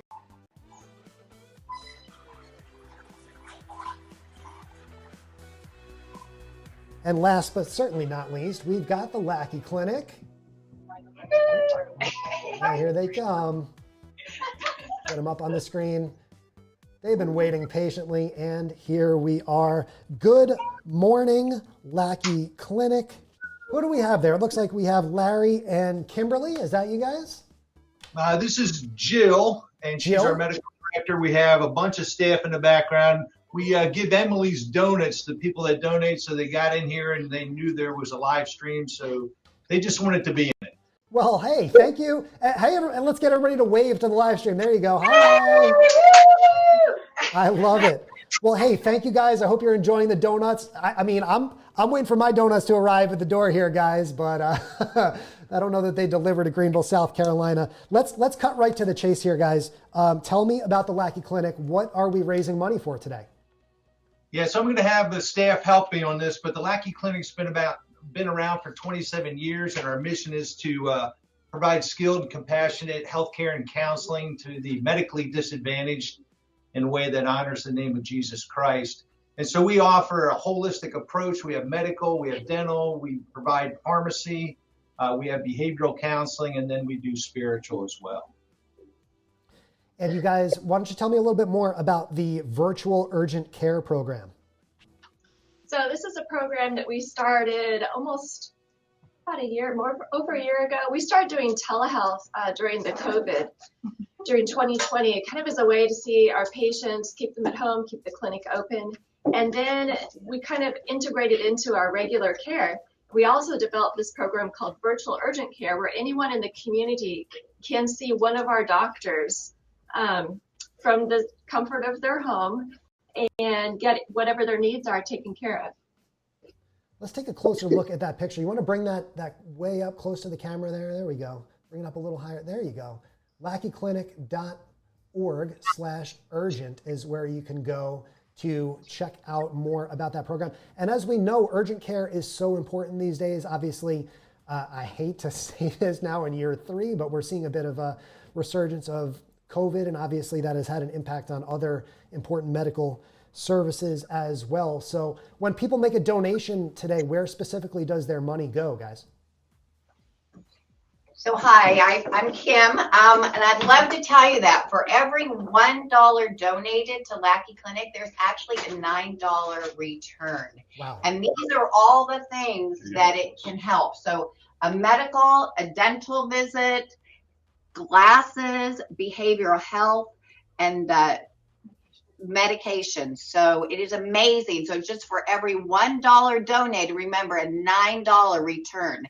And the reason we can do that is just an incredible medication program, but also our volunteers. We would say our volunteers are the heartbeat of the clinic. And because they give so much and help us so much, and we're able to do just abundant amounts of work here for those that need our services. I'm sure those volunteers, guys, feel like a blessing every single day. And let's ask you this. What do you think? You guys have been involved with Give Local 757 for 8 years now, kind of like the Foodbank. So you're seeing some familiar faces, I'm sure. What do you think a day like this means to the Hampton Roads community and specifically to your organization? Yeah, our budget's about $2.2 million, and so half of that is grants, half of that is donations, and we rely a lot on individuals, and so this means a lot to us. Last year we did a really good job. This year we hope that we generate the excitement and get the word out. And like Kim said, for every dollar we get to leverage $9 of care to people. So. And you're chasing down that coffee break prize there, right? I got to show you these. Yeah, they're kind of nice. So for our coffee hour, everybody that donates here at the clinic will get one of these amazing Emily donuts. They look fantastic. They weigh a lot. I'm going to have to jump in the car and come host the 9 a.m. hour from the Lackey Clinic. It sounds delicious. What else do we want to touch on here this morning, guys? We got another minute here. I think we got a patient story. So Jill, if you would share. Sure. One of our patients was an elderly gentleman whose vision was deteriorating over a long period of time. and he had to give up a lot of things that he enjoyed doing, eventually had to give up driving. Wasn't able to afford to go see an eye doctor, to pay for eyeglasses, so he came into the clinic. He saw our medical team first to get cleared and make sure there wasn't a medical problem causing this. And then he went to see our optometrist, had an exam. She determined that actually his vision loss was from cataracts. So we were able to coordinate with one of our community partners and help the patient get cataract surgery. And after his surgery, his vision was so good. It's now almost perfect. It's been able to return to the things that he loves, go back to driving. So he's been very, very happy and very grateful. Can you touch broadly on the importance of those community partnerships? We've already heard a lot of that from many of the organizations this morning, but Hampton Roads region, a very collaborative environment between nonprofits. And do you think you could operate without those sort of community partnerships? Hi there. No, it's vital for us to have those community partnerships, and we're so appreciative. We have partnerships with all three of our major hospitals, so Riverside, Santerra, and Bon Secours, and then we partner with United Way, with Thrive, with all of our local community partners in order to meet those social determinants of health of our patients. And those patients are uninsured adults, 18 and up, who make too much for Medicaid, but not enough to to pay for health insurance. So there's a ton of them in our community. They work hard, and we're able to offer all these services for free for them. Lackey Cares, I want to say thank you guys so much for joining the live stream this morning, for being patient and coming on last here. I hope you enjoyed listening to the rest of the stream this morning as well and hearing more about some of those other nonprofits. I'll let you get back to the donut situation, and best of luck. Hey, it's all good. Facebook.com/LackeyCares is where you want to go. Is that right? Yes. Yep. Yes. Thanks, Chris. Hey, thank you guys so much for taking the time. And thank you at home for watching Generosity Live Hampton Roads. Remember to go to givelocal757.org, type in Lackey Clinic, and make your donation this morning. Help them win that prize. And let's get one more wave to the camera, guys. Ta-ta. A little round of applause. I love it. Best of luck, everyone. I'll be keeping an eye on your fundraising total and that leaderboard. Hopefully we'll spot you on there as well. Thanks, everybody. Thanks all. All right. Okay.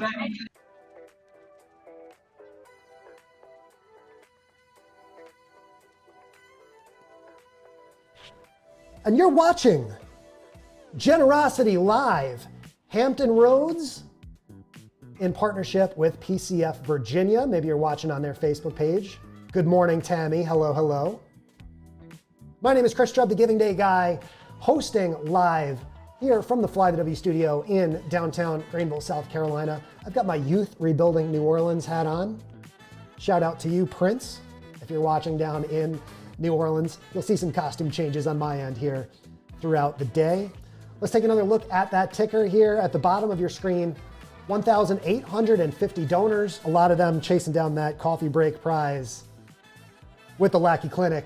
$614,469 raised. Nice. 177 organizations have received a donation. And you can go see all of the participating organizations. There's just about 200 of them, maybe a shade under. At givelocal757.org, you're going to click search, and you can look through all the different nonprofits that are eligible to receive donations today. In case you missed our first hour today, let's bring it up on the screen. Here's what you missed so far. We had a great conversation with the Autism Society, Tidewater, Virginia, Thrive Peninsula, Foodbank of Southeastern Virginia and the Eastern Shore, Peninsula READS and Elizabeth River Trail Foundation.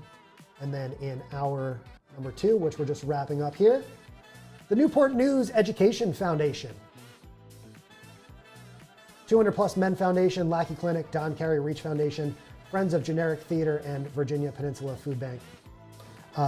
Just a wonderful day. So far, it's 8:39 a.m. here in South Carolina. And again, you're tuning in live from the Fly the W studio. A little bit of a behind the scenes look there for you as we keep things rolling. Again, you can watch at facebook.com/teamstrub, youtube.com/chrisstrub. We're also live on Twitter, LinkedIn, and Twitch. If you're sharing on social media, use that hashtag GiveLocal757, and you can tag me, the Giving Day Guy, at Chris Strub on Facebook, Twitter, Instagram, etc., etc. Look, we heard from some of those great nonprofits about some of the prizes that are available today. There's 30 different prizes. A few of them have already been awarded, as some of them were the overnight prizes. We had some early morning prizes as well. But there's plenty more prizes to go. A lot of those prizes are tied to identifying new individual donors. So the very best thing that you can do is send a text message with the URL givelocal757.org to your friends, to your family. Let them know that you just heard from a former NFL player. Let them know that you've already heard from 2 different food banks around Hampton Roads. Let them know that you heard from the Autism Society of Tidewater, Virginia, or the Lackey Clinic, or maybe you're trying to raise money for the Generic Theater, or actually what I'm going to do here, because I really like this, the Elizabeth River Trail Foundation and some of our nonprofits have sent in these great videos that we're going to take a look at. I want to watch this video one more time because this gave me the chills. I'm pretty stoked about the Elizabeth River Trail Foundation. Pardon me. Let's take a look at that video one more time. You can go back and rewatch this interview at the tail end of hour number 1 of Generosity Live Hampton Roads in case you missed it live. We're creating a world-class asset that is a source of local pride right here in your neighborhood. A luminous path, 800 feet long and 12 feet wide, wrapping around the ball fields here at Jeff Robertson Park. We have found the perfect glow-in-the-dark aggregate.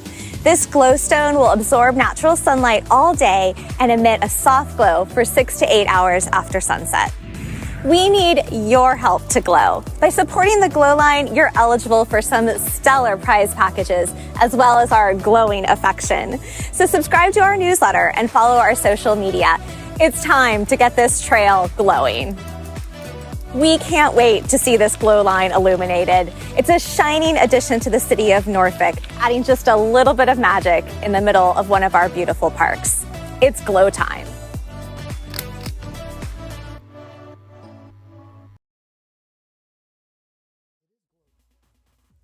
It is glow time. It's also time for me to remember to unmute my microphone. Glow time. I love it in the city of Norfolk. So again, you can go back and rewatch any of these interviews. Go to youtube.com/chrisstrub or generositylive.com to find all of the replays. This is cool. I can still kind of see into the Lackey Clinic there. They're cleaning up the donuts and stuff. I don't know if we're still watching.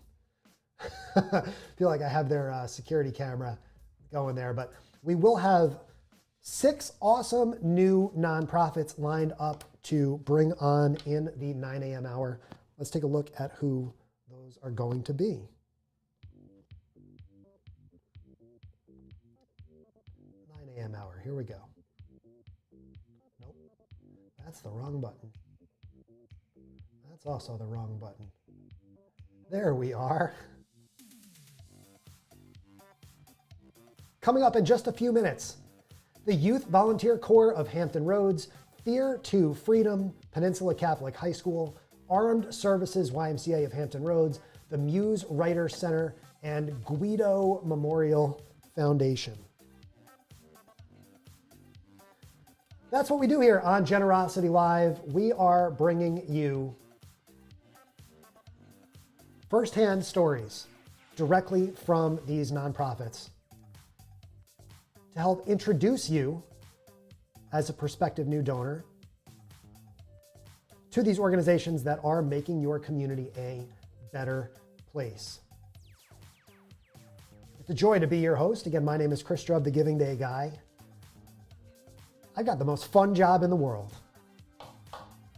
I get to hang out with you all day long here from the Fly the W studio, and I get to chat with some really brilliant, special people. So we've got about 15 minutes until we are live again. I can see that our nonprofits are already starting to join into the room. Check it out. There's Tammy. giving you a sneak peek of what's to come in the next hour here on Generosity Live. Tammy's ready to rock and roll. But before we do that, we're going to answer some of your frequently asked questions, and we will be back in just about 15 minutes to resume Generosity Live, Hampton Roads. Don't go anywhere, Tammy.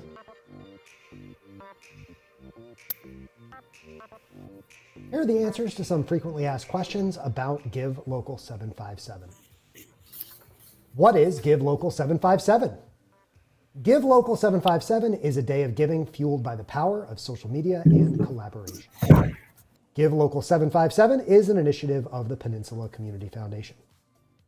When is Give Local 757?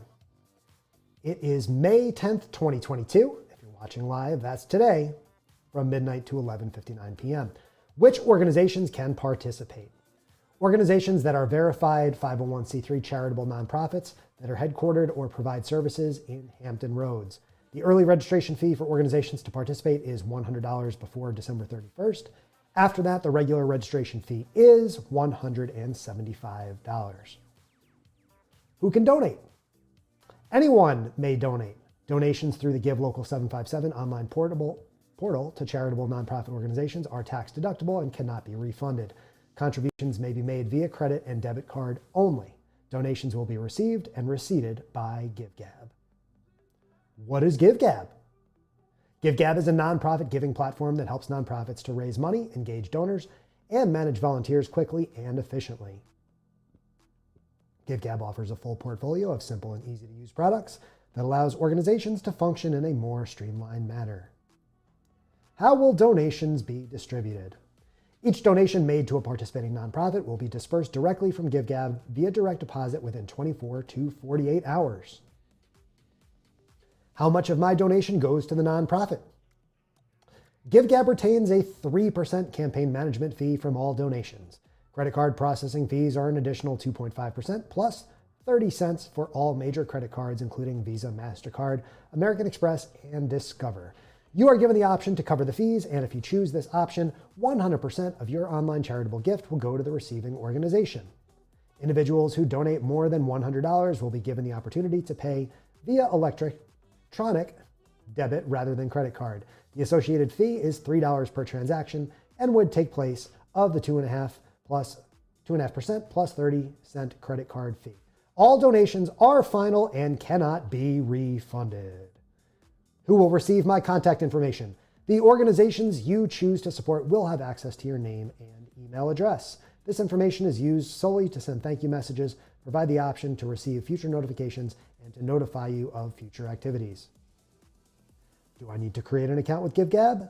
No, you do not need to create an account to make a donation. The benefits of creating an account include having your tax receipts collected in one location, being able to track your donations, follow the charities you support, and engage in future volunteering and donations. Your tax receipt is emailed immediately upon processing your donation. To claim a donation as a deduction on U.S. taxes, you should retain the donation receipt as an official record. Can I make donations via a mobile device? Yes. Simply visit givelocal757.org on your mobile device. Can I pre-schedule a donation for Give Local 757? Well, too late now if you're watching this on May 10th, but the answer anyway is no. In order for your donation to be counted towards prize incentives awarded on Give Local 757, it must be made between midnight and 11:59 p.m. on May 10th, 2022. What if my preferred organization is not listed? Please send an email to info@givelocal757.org to request that we contact your organization of choice. What is state charitable solicitation registration? Nonprofits are held to a high standard of government regulation and public scrutiny, and that is with good reason. Eligible 501c3 nonprofits are exempt from federal corporate taxes and have access to public funding. These benefits are not typically available to for-profit businesses, so laws are in place to protect the public and ensure nonprofits do not abuse their financial advantages. The IRS and states all have requirements for nonprofits. Why is state charitable solicitation registration compliance important? While 501c3 nonprofits receive key financial benefits, the penalties for noncompliance can be serious. The IRS can revoke a nonprofit's tax exemption and impose fines that can accrue daily. The states can administratively dissolve a nonprofit corporation and levy steep financial penalties. Perhaps worst of all, an organization can lose out on a grant or large donation because it has not kept itself in good standing. Taking a proactive approach to compliance helps ensure the sustained success of the organization. The cost of staying compliant is small in comparison to the much larger costs of non-compliance. The saying, quote, "an ounce of prevention is worth a pound of cure," could not be more true in this context. What are the key aspects of state charitable solicitation registration compliance? The IRS provides tax exemptions to eligible nonprofits under IRC 501c. Public charities and private foundations receive 501c3 tax exemption. The IRS scrutinizes organizations when they apply for 501c3, but also ensures that those organizations meet the ongoing obligations to remain eligible. Nonprofits must file a 990 tax form each year with the IRS to disclose their financial data for the year. Each state has their own set of requirements. Nonprofits are typically incorporated in a given state as a nonprofit corporation. The state in which the nonprofit has incorporated will impose requirements on the nonprofit, and those responsibilities typically span across multiple state agencies. Usually, nonprofits must submit an annual filing to the corporation's division of the Secretary of State, maintain its license to fundraise, file for a state business license, and maintain state-level tax exemption with the Revenue Department. As nonprofits expand outside of the state or operate nationwide, they must comply with the same items in each other state as well. In addition to IRS and state filing requirements, nonprofits must keep adequate records. Keeping accurate and complete records is critical in the event that an organization is audited. It is also common that board members or donors request information from the organization. Finally, records are necessary for submitting applications and renewal filings with various government agencies. How can I ensure my donation is received by an organization? In order to receive your donations via ACH transfer, GiveGab requires a checking account eligible to receive ACH transfers and withdrawals. Your donations will be deposited within 5 to 7 business days on a daily rolling basis. If your organization supplies the wrong type of bank account, such as a savings account, or the wrong account numbers, GiveGab will be in touch.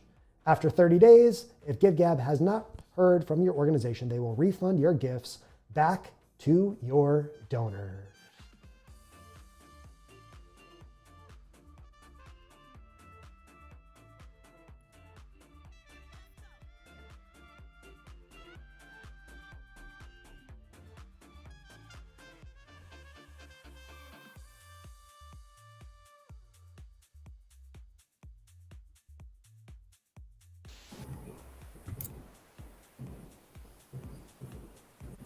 All right.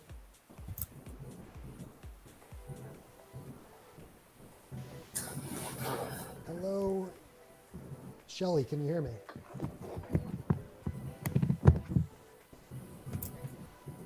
Shelly's muted.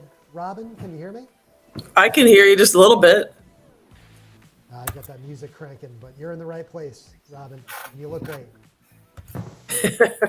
Michael just joined. Hello, Michael. Hey, how's it going? It's going great, Michael. Great. So you're in the right place. I can see and hear you, and I love that background. Thanks. I realized when I couldn't do a virtual background, I thought, well, let's put our banners up. That's beautiful. Perfect. Shelly, I think Shelly can probably hear me, but maybe she muted herself. Shelly, are you there? Okay. I know Tammy can hear me because Tammy's been can for a while. Yep. Good morning. Good morning. Good morning. Chris, how long is this going to last for? Well, I've got us set to go again at 9 a.m. Okay. I'll introduce for maybe 3 to 4 minutes max. Cool. Just kind of introduce the show again and introduce you guys. And then we'll go one by one. Everybody's getting about 5 minutes. Great. So I see Katie. There's Katie. Hi. Hello. Good morning. Katie, it's so cool to see familiar faces, right? Like I remember chatting with you last year for sure. So, oh, yeah. Thank you for coming back. Sure thing. And I hope that you can't hear. Of course, they're doing like landscaping outside of our office today, and all I can hear is like a blower. Yeah, me too. It's like they decided this is the morning to use the leaf blower right outside my window. Yes. That's funny. Are we in the same office complex, perhaps? I don't know. Are you at the Ghent Market Shops? No. Yeah, so then no. Just random luck, huh? I think they kind of moved down the lane a bit now, so that's good. Okay, well, maybe mine will dissipate as we get into this. Hey, Shelly, can I get a thumbs up from you? I don't know. Shelly, can you hear me? Shelly Averett? She might have stepped away. No, I didn't see her. Okay, well, we'll put Shelly at the end of the line there. Because everything else is working. Now, this is going to be fun. The other hours, I haven't had too many videos. This hour, Katie has a video. Shelly has a video. Heather has a video, but Heather's not here yet, right? Oh, somebody just popped in. Hello. Okay, looks like we're 6 for 6 here. So we've got Katie, Shelly, and then we have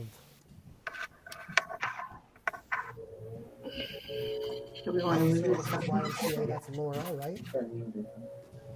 Have you seen yourself? I am. Yeah. And from Muse, we have Michael. Gweedo's I told her Tammy. to send you she sent me the lists. I need those. What are they for? For the email, just sign up. We have it. Which means Right. Okay. Peninsula Catholic, that's Robin, not Yep. correct?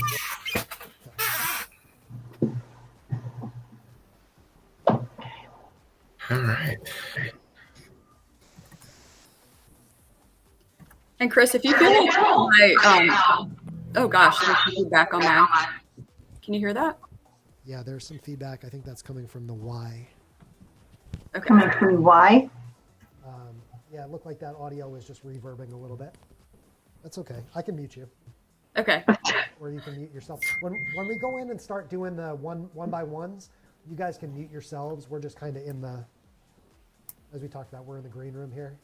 Or when we go one by one, you guys can hit mute, and then we'll avoid some of that background noise. You see right here? I'm still hoping Shelly can hear me. Right here? I think he was muted. Oh, no, he said we should mute. Chris, are you saying we should mute ourselves? Yes. So when we start going one by one, we'll want everyone to kind of mute themselves on their end, and then when I call your name and bring you on, you can hit unmute. Okay. Okay. And I was going to say too, if my video is a little too long, I mean, you have complete creative license to like just say, okay, that was a good clip, and then we can resume the interview part. So I'll let you use your discretion.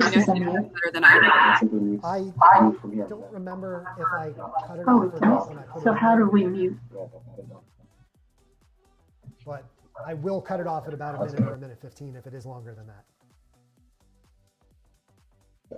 Hey, Chris, Yep. Chris, your voice is very low to me.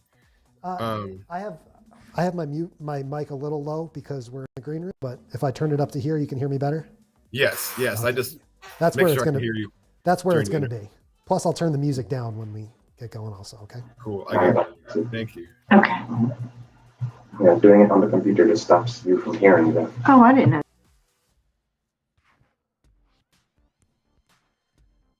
Hey, Shelly, can you hear me now? Well, this will be the fun part.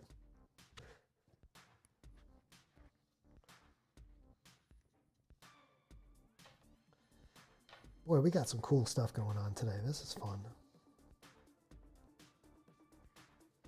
And Chris, you got my B-roll video? Yeah, so that's the B-roll. That's the B-roll one. Yeah, there's no sound because it came from a thing with lots of sound, and I figured just to be in the background. Yeah, we'll talk it over. Cool. Thank you. Michael, I love your I love the comment you put on the submission form. We love Tammy Flynn. Well, it's very true. I mean, this is all Tammy. I mean, we'll talk about it. I'll cue you with a Tammy question. A quick. Yeah, I love Tammy. Tammy's the reason why Give Local works. She is pretty wonderful. She's probably listening. I'm sure she's watching at home. I will check in an hour period. I'm on an interview right now.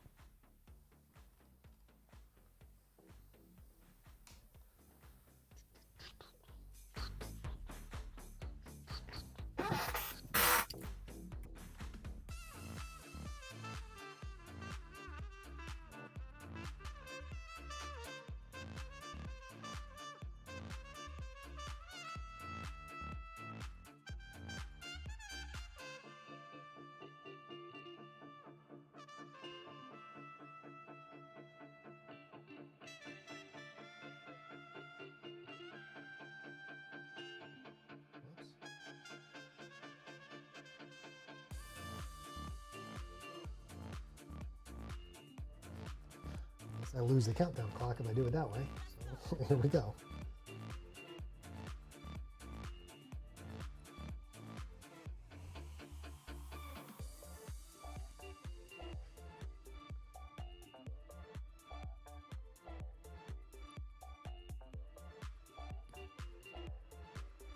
All right, 1 minute.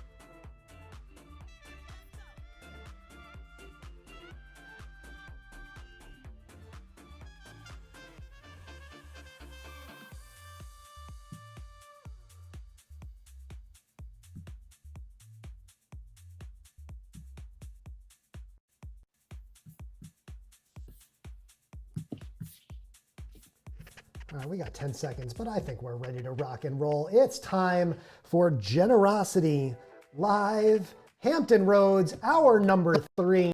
It is 9 a.m. and coming up this hour, we've got a full slate of guests. Let's have everybody wave hello. Oops, did I screw this up here? Almost. We're almost there. Did I lose somebody? There's the gang. I just forgot to put myself on the screen. There you go, Tammy. You get the big camera this time.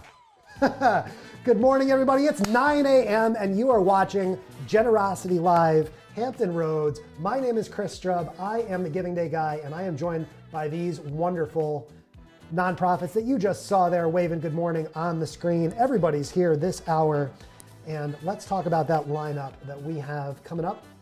Get them up on the screen here. We've got the 9 a.m. hour. Coming up this hour, the Youth Volunteer Corps of Hampton Roads, Fear to Freedom, Peninsula Catholic High School, Armed Services YMCA of Hampton Roads, the Muse Writer Center, and Gweedo Memorial Foundation. These are 6 of the nearly 200 participating nonprofits in Give Local 757, which is happening right now, today. If you're watching live, May 10th, 2022, it is 9 a.m. and that means we can take a look at the leaderboard live as it's happening here. The 9th annual Give Local 757, over 2,000 donors. And you see that number continuing to jump as we chat here. $636,000 has already been raised for 181 participating nonprofits, and 6 of those you're going to meet here in just a moment. Now you can watch Generosity Live on the social media platform of your choice. Facebook.com/Team Strubb, YouTube.com/Chris Strubb. We're also live on Twitter, LinkedIn, and Twitch. We've got the live stream up at generositylive.com. And thanks to our good buddy Tammy at PCF Virginia, we are also simulcasting at facebook.com/PCF Virginia. So take a moment, hit that share button, hit that like button, leave us a comment.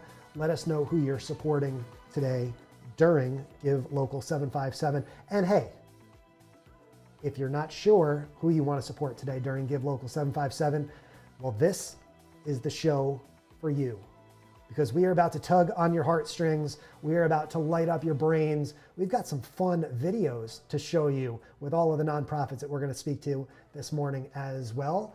So just give me 10 seconds here to get them in place. Let's roll the dice here, and we are going to get going right away in just about 10 seconds. Who's it going to be? I didn't even tell him who was going first. It's my buddy, Katie. Hello, Katie Morgan from Youth Volunteer Corps of Hampton Roads. Welcome back to the show. It's great to see you again. Great to see you too. Thanks for having us. Katie, I am so glad to chat with you again. We chatted a bit last year, but for those who might have missed the show 364 days ago, I want you to tell me all about the mission of the Youth Volunteer Corps of Hampton Roads. You got it. So we engage youth in team-based service experiences that build life and work skills and inspire a lifetime ethic of service. So we just believe that middle and high schoolers should get to know the needs of their community and that they should be immersed in service learning experiences that help them stay connected to each other and to the needs of others. Today is a huge day, not just because it's Give Local 757 Day, but tonight, 6 p.m., there's something special going on with you guys. Tell us what you got going on tonight at 6. Oh my goodness. So I'm kind of bursting at the seams here because we have an annual tradition of hosting a can structure competition with K through 12 schools in Hampton Roads. So we have 14 teams competing from Virginia Beach, Yorktown, Newport News, and Hampton, and they are all vying for these coveted can structure trophies. Wow. But more importantly, all of the food that they have collected to build these impressive engineering works of art are going to be donated to the Virginia Peninsula Food Bank. And we know already that with those 14 teams, they have already amassed over 20,000 cans of food. And so they're already Hunger Heroes, whether they take home a trophy or not. But for those who can tune in, you will be so impressed and inspired by their creativity and teamwork and the STEM concepts that they have utilized to build these impressive can structures out of food. And we're just thrilled that we're still able to do it. We've kept it going for 11 years, even despite COVID.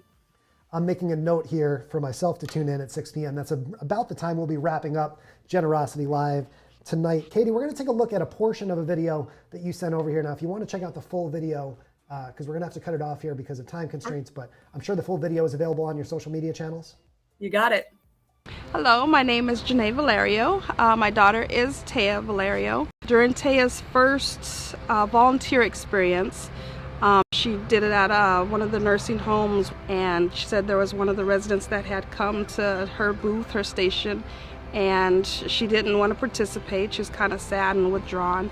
And Taya, tried to talk to her, tried to get her engaged, and she didn't budge. And then finally, maybe a few minutes into the craft, she my husband just died, and Taya was kind of taken aback, and she was like, I didn't know how to respond. I didn't know what to do, still being new to the experience of volunteering. So she kind of took that to heart, and then she came home, we kind of talked about it, and she was like, I like it. I realized that people have real world experiences, life experiences, and she was like, this is something that I want to do. I want to be able to help. Since then, she was a little intimidated, but since then she has grown so much. She was kind of shy and reserved coming in, but now her personality has grown. I've seen so much growth from when she first started to now. And Katie, it's so valuable to hear how these volunteer experiences can really change the lives of young people, like we just saw.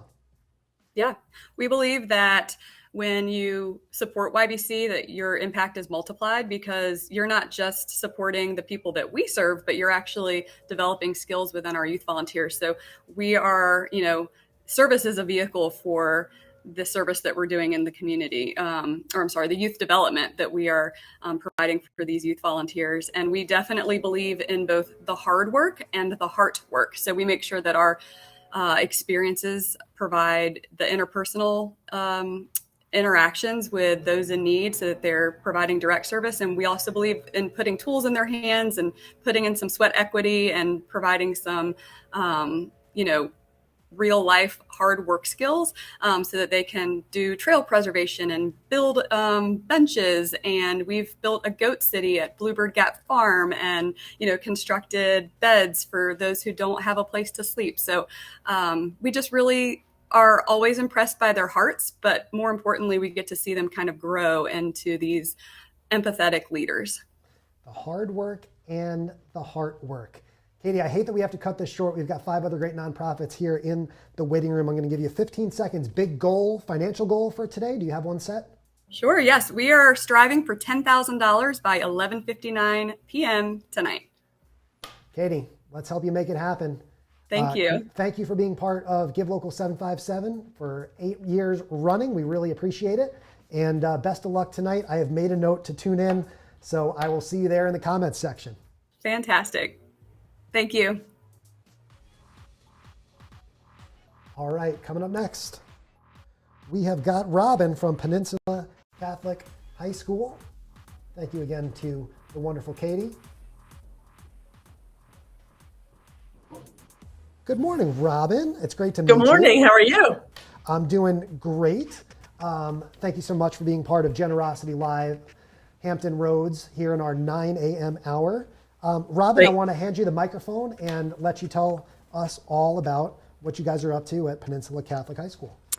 Well, Peninsula Catholic High School, we have students from all over the Hampton Roads area, and we also have some virtual students. We've continued our virtual program here. But we believe in teaching through innovation and keeping the students engaged and ready for college and beyond. And we do believe in service here, too. We've done some things with many of the organizations that are on this call, too. We did a can structure for our own students not too long ago to get them involved. We raised 1,500 cans here just with less than 300 students here. So that's pretty impressive for such a small group of people here. So, yeah, we were very excited to support those people and partner with people in our community, too, to create leaders and stewardship for our students beyond their experience here at Catholic High. Katie, any thoughts on that partnership? I know Katie's got her mic muted. She's just like, I was done. I was so excited to see that we were grouped together because Peninsula Catholic did participate, and we are excited to showcase their students' work tonight in our live stream. Yeah, they were so excited about it. They constructed the Hanging Gardens of Babylon. Wow. Yep, they had that. These are always the best moments during these live streams when we get a chance to connect these organizations that are partnering in the community. And, we heard in the last hour as well from Virginia Peninsula Foodbank. Then we bring Katie on and she's talking about the food bank right off the bat. So, it's amazing how all these organizations work together. Robin, we're going to take a look at the video you sent over here and then we'll continue our conversation. Okay.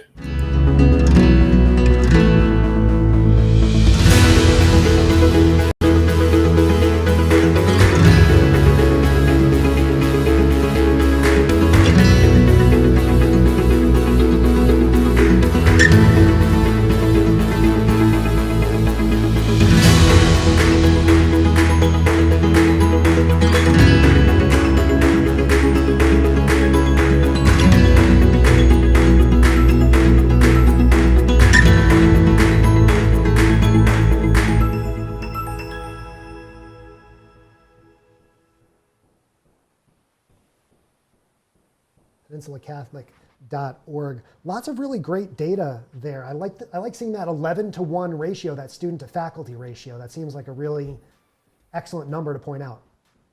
Yeah, because we believe in giving our students a very personalized experience here and as much as we can, tailoring the education to help them be successful because they're beyond these doors. We want to make sure that they're able to use the resources they learn here to be successful in the future, regardless of wherever they go.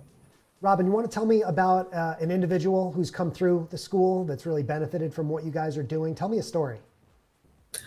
Well, recently we've had one of our students who came through our athletic program and got a scholarship to VCU and is now going on to medical school. And I believe she's going to be a neurologist. So yeah, our students, they move on to bigger and better things once they leave here. Any specific goals today during your Give Local 757 campaign? This is our goal. We would love to raise $20,000 for our schools so that we can continue to innovate our instruction and to provide scholarships for students, because we have about 43% of our students who are on some sort of a scholarship here, because we want to provide the education to as many people as possible. It's incredible work that you guys are doing there, Robin. I want to say thank you again. And hey, what does it mean to you to see all these nonprofits coming together during Give Local 757, always the first Tuesday here in May? There must be a special feeling around the region, especially with these collaborative partnerships that you're referencing. You know, I agree. It's very heartwarming, because even some of our organizations get together monthly just to connect with each other as we can. And it's so good to show the impact that other people are making in the community, and then bring that together too to our students, because our students go out and volunteer at these places as well. So it's nice to make those connections in the community. Robin Thomas, I want to say thank you so much for taking the time this morning. I know it is a super busy day for you and for all of the nonprofits taking part. So, hey, we really appreciate your time. Anything you want to add before we bring on our next nonprofit? Nope. I just thank you for having us, and thank you for helping us support this huge event. It's awesome. Robin, it's so great to see you. Thank you again for your time. Best of luck. And we'll keep an eye on you guys on the leaderboards tonight. Awesome. All right. Who do we got next? Let's go to, where's my sheet here? Oh, next page. All right, Michael, here we go. I was saying in the last hour, I need to make that countdown clock 15 seconds so I can figure out what's going on. Good morning. Michael is the Michael Condelwall. Did I get that right? So candle wall, like a wall that has candles on it. Candle wall. See, I had 10 minutes where I could have asked you how to pronounce it, and I dropped the ball. It's okay. The Muse Writers Center.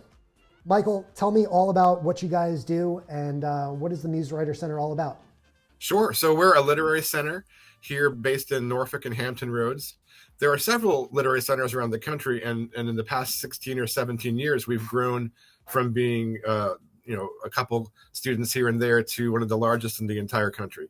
We're like number 5 in the country in terms of our reach. So we have classes and workshops and seminars in creative writing, all kinds of creative writing, poetry, fiction, nonfiction, screenwriting, memoir, comic book writing, and more. And we also have about 400 events a year that are all free and open to the public, readings, open mics, book launches for local authors. But we also go into schools and work with youth. We also work with the at-risk youth population, the kids that are in the juvenile justice system. We also work with wounded veterans and military members. And we also go into senior centers, assisted living, memory care, and help them tell their story. And all of our services are free. Our classes have a small tuition fee, but we're the only literary center in the country that freely gives tuition help to anyone who wants it. So about 27% of our students receive help to take a class. Let's take a look at some of the work that you guys are doing. We kind of talk over this video. So this is just a B-roll video of some people in our center. This is some of our youth and some of our students and teachers collaborating and writing together. We're open. Here's a class and a reading. We are open to the public 4 days a week if you want to come and use the space to write. And you can use it for free. Meet other writers. Come in and just connect. So we're really big on and creating a community, and also that there should be never any barriers, especially financial, to the literary arts or any of the arts. We want to help people express themselves, help people be creative, and be a beacon for creative writing and the literary arts here in Hampton Roads and the whole country. The pandemic has been and still is horrible for so many people. But the weird silver lining that happened is that the reach has become not just local. Now we have students in Tokyo, and we have people coming to events in Minnesota, and we're able to give voice to people who haven't been able to have that voice. And it's really important, I think, because, the written word and storytelling, those are the first art forms, and songwriting. We also have songwriting classes. That's how people express themselves as soon as we developed language, and how we created community, and how we, helped each other and supported each other.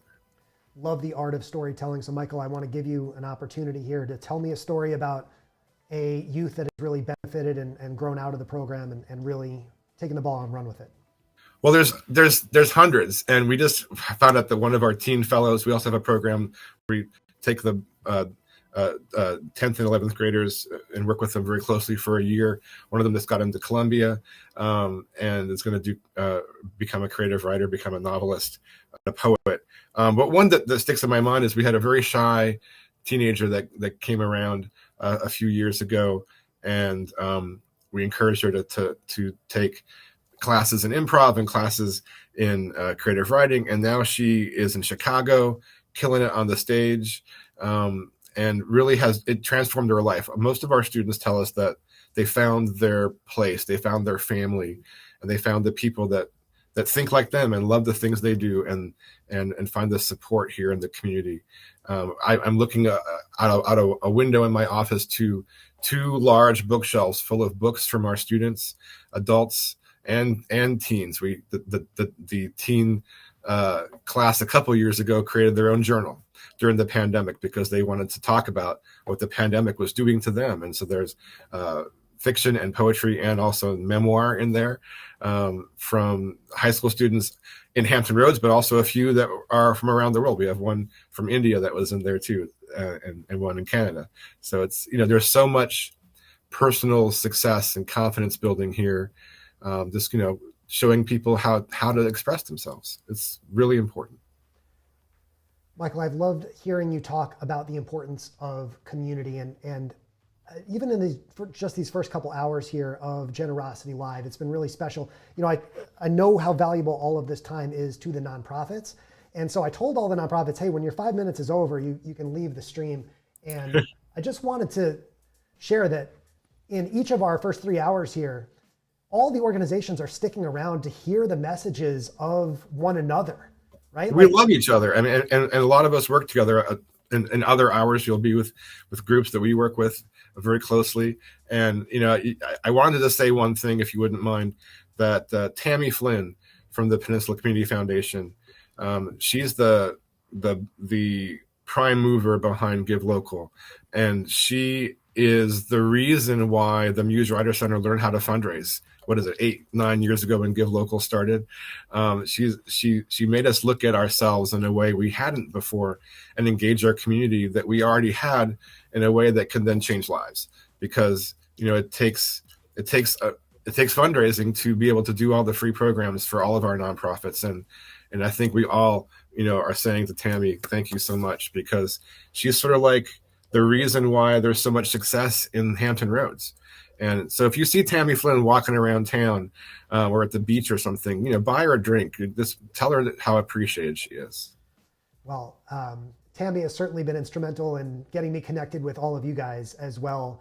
And Michael, I echo all those sentiments. I want to put everybody up on the screen. I told everybody we kind of go one by one, but I think everyone seemed to agree with what you were saying about Tammy. So Tammy, shout out to you.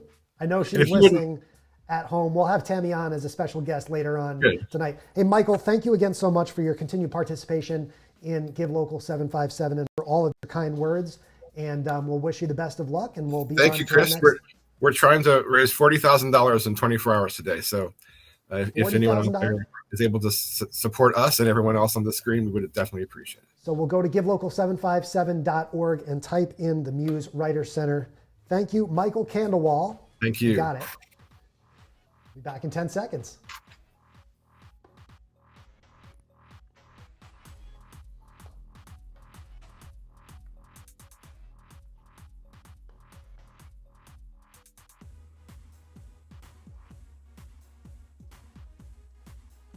Good morning, Laura. And we're going to ask Laura to unmute. Sorry, I kind of went out of order here, but. Good morning, Chris. Hello. Good morning.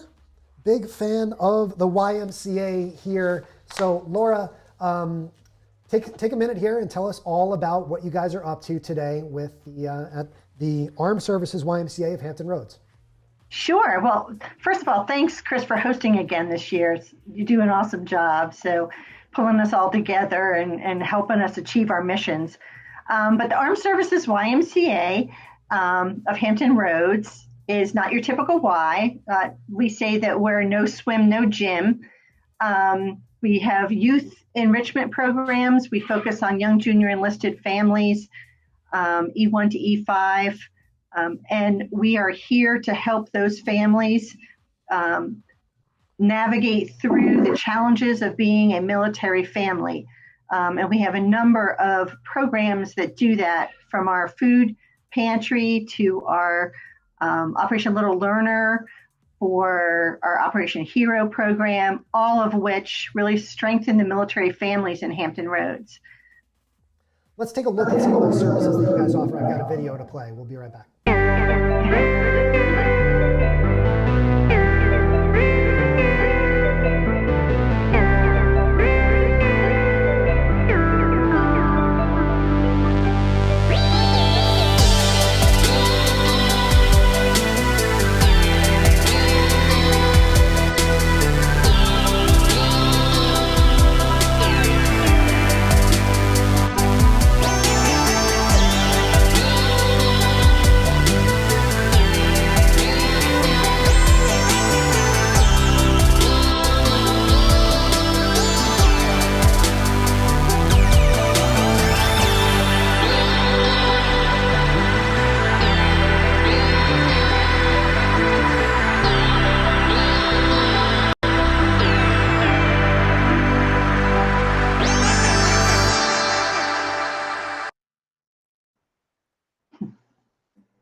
Beautiful there, Laura.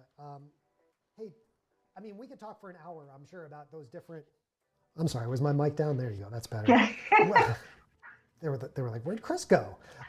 We could talk for an hour about those different operations. Let's pick one here. I want to ask you about Operation Little Learners. Tell us all about that program. Absolutely. So that's a program. It's a no-cost program for our military families that have children 18 months to 5 years old. And we all know the challenges just in what COVID alone has happened with the isolation that has occurred with all of our families. Well, Operation Little Learner, not only is it a pre-K prep program, but one thing that I didn't even understand the impact of is the isolation that happens when a military family transitions into a market. They leave their family, they leave their friends, they come into a market, and they have to start all over again. What Operation Little Learners does is it helps those families create a network, and we are the conduit to that. We'll have military families that come in that might be in base housing, and they don't know their neighbors, but they will come to the community center, and we will help their children learn their ABs and Cs and their Pledge of Allegiance. But at the same time, they're building social and emotional networks. And we know how hard that could be, just in general, but we bring those families together and they're able to communicate. And the best thing that could happen for us is after our 1 hour or 2 hour, it's a Monday through Wednesday or a Tuesday through Thursday program. After the class is over, it's like heartwarming to see them out in the parking lot, making sure that they have play dates set up or going for coffee. So they're building that family network without the families that they have located here. And I will tell you that one of the parents told us that our program actually saved her life during COVID because she was feeling so isolated. Her spouse had deployed. It was just herself, her child, and she was just feeling so isolated. And someone invited her to attend one of our programs, and she literally said, it saved my life. what it's all about. Yeah. Laura, last 30 seconds here. What is your specific goal for Give Local 757 2022 today? Our goal today is $5,000. I just ask anyone that wants to support our military families here in Hampton Roads to donate to our organization. We are our home away from home for these individuals, and the majority of our programs are no cost. And we just want to make sure that we are there for them, and all your dollars will go right towards those no-cost programs. Laura Baxter, thank you so much for taking the time this morning. Hey, we really appreciate it, and I wish you the best of luck. It's great to see you again, and maybe I'll see you again next year. Yes, thanks, Chris.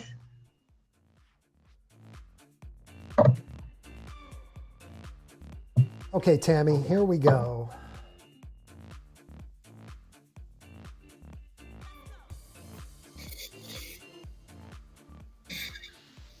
Hello, Tammy.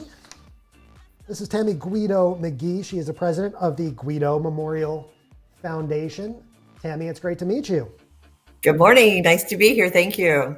Tammy, give me the, let's get the 411 from the 757 here on the Gweedo Memorial Foundation. What do you guys do?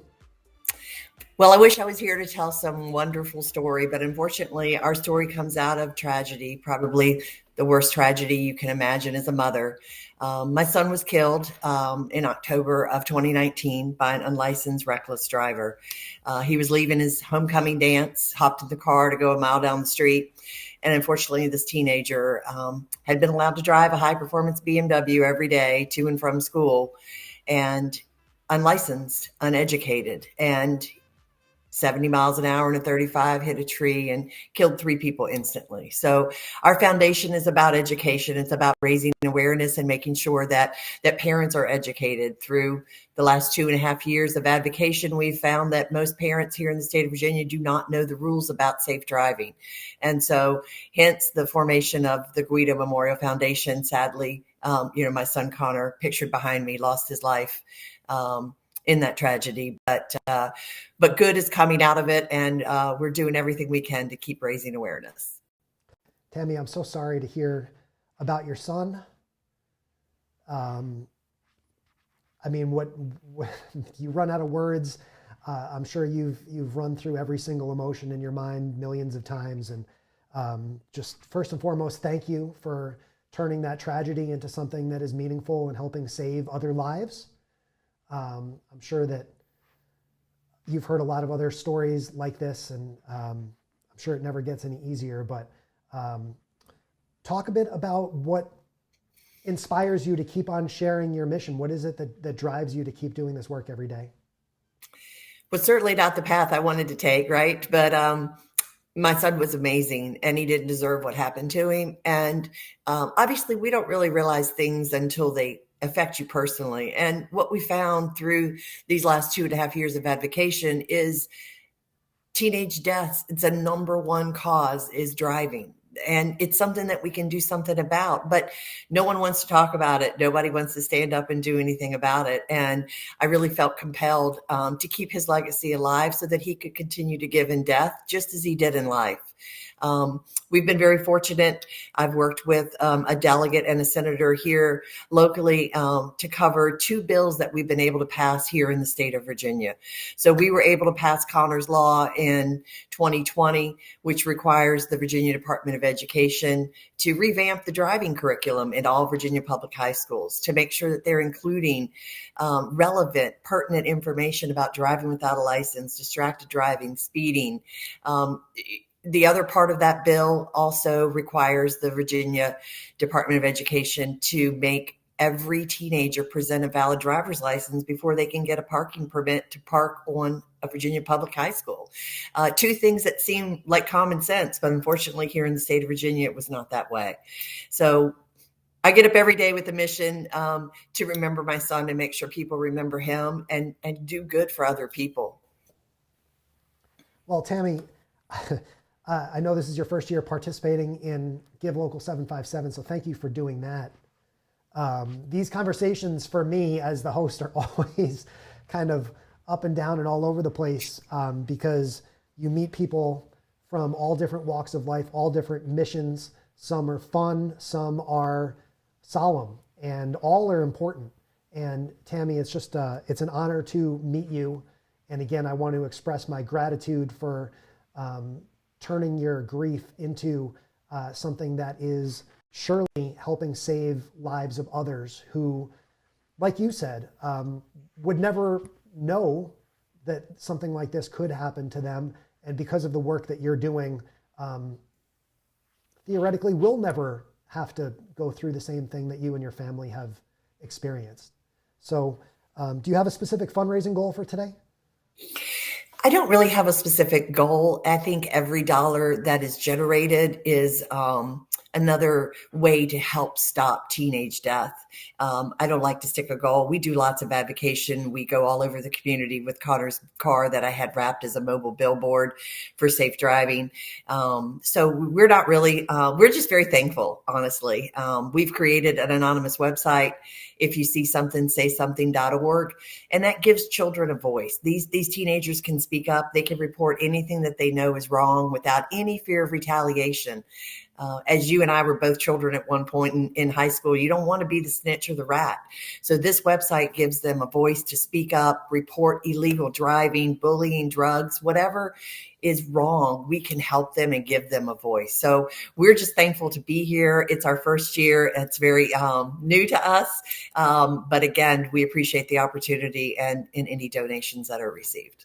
Facebook.com/Connor Gweedo. That's CONNER. GWEEDO.com,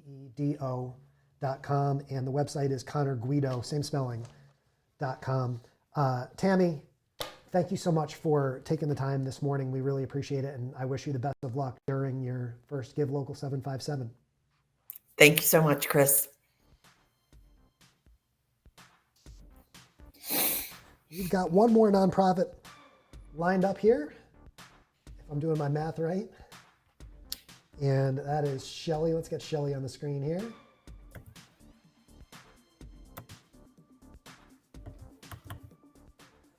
Shelly Averett is the development coordinator for Fear to Freedom. And we welcome Shelly to Generosity Live, Hampton Roads, during this 9 a.m. hour. Good morning, Shelly. Good morning. How are you? I'm doing good. My legs are starting to get a little sore standing here for 3 hours straight now, but Shelly, we're doing it all for a good cause here. So I want you to tell me all about Fear to Freedom. What do you guys do and what are you up to today? Absolutely, my pleasure. So Fear to Freedom, our mission is actually twofold. So the first part of our mission is to support survivors of sexual assault.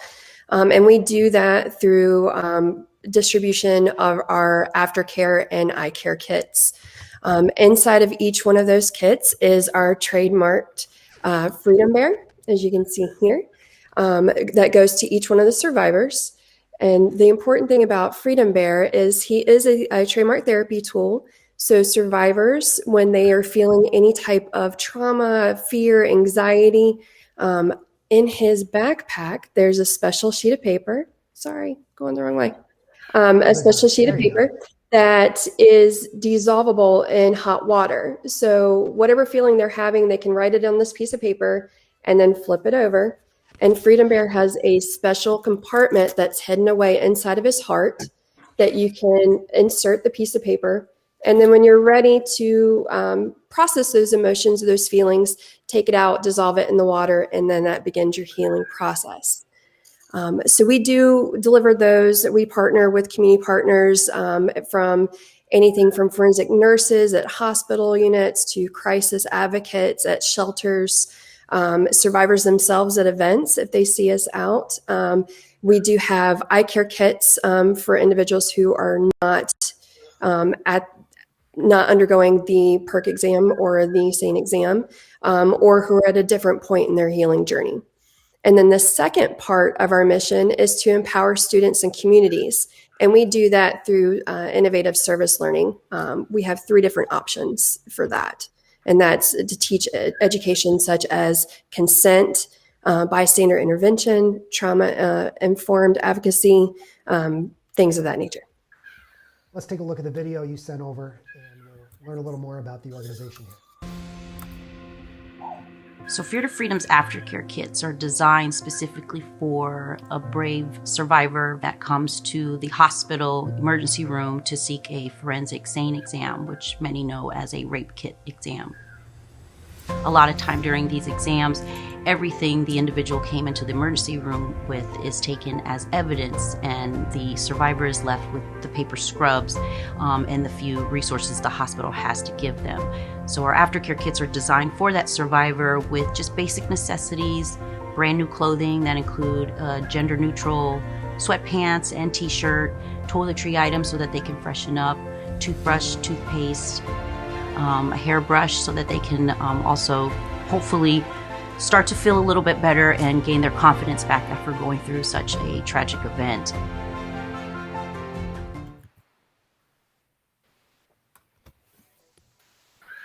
Sorry, I'm getting a little torn up here. These last two nonprofit stories are a lot. What we do is hard work, but it's so important. Yeah, it is, you know, and you just think with an organization like this about all of the victims who don't have a voice. You know, I love creating these fancy live stream videos and celebrating, you know, parks and arts and all this stuff, but it's so important during a day like today to remember to support those whose stories are not visual and not something that you go scream from the rooftops about. And so your work is incredibly important, and we really appreciate everything that you guys are doing. Now, it sounds like you've got something special going on social media today at 12 o'clock? We do. So one of the educational pieces I was discussing is called our Hour to Empowers. And that is led by our Director of Programs. She will be giving a condensed version today at 12 p.m. virtually. You can register. It's a free online event on our website, www.feartofreedom.org. And it is about 30 to 60 minutes on supporting survivors of sexual or intimate partner violence. And then we also have another event this evening. We have a new therapy tool that we are launching in honor of our founder, Rosemary Tribble. We are doing that. It is our Freedom Stone, which is a discreet, I don't know if you can see it very well, but it's a discreet rubbing stone that you can carry in your pocket, wallet, or purse that you can pull out and rub at any point if you're feeling any type of uncertainty or any type of anxiety to help you during that healing journey. And that's going to be at Ouzel Finch Beers and Blending. Shelley, I want to say thank you again, and I'm going to put all of our nonprofits back up on the screen as we sign off our third hour here. Shelley, is there a specific fundraising goal that you guys have today? Yes, so we have two. We're trying to reach $2,500 as far as finances, but we also have a donor challenge. 25 or more unique donors. If we reach that, then our CEO, Virginia Woodward, will be broadcasting a special thank you on our social media in a superhero costume from our Freedom Stone launch if we make that goal by 5:30. If not, then we'll present it next week during our thank you on social media. Shelley, thank you for the great work that you do. And just one more time, I wanted to say thank you again to all of you guys, and especially to Tammy. I think we can all agree in this room that the work that you're doing to honor your son's legacy is incredibly meaningful and important. And, you know, I just really appreciate all 6 of you guys sticking around.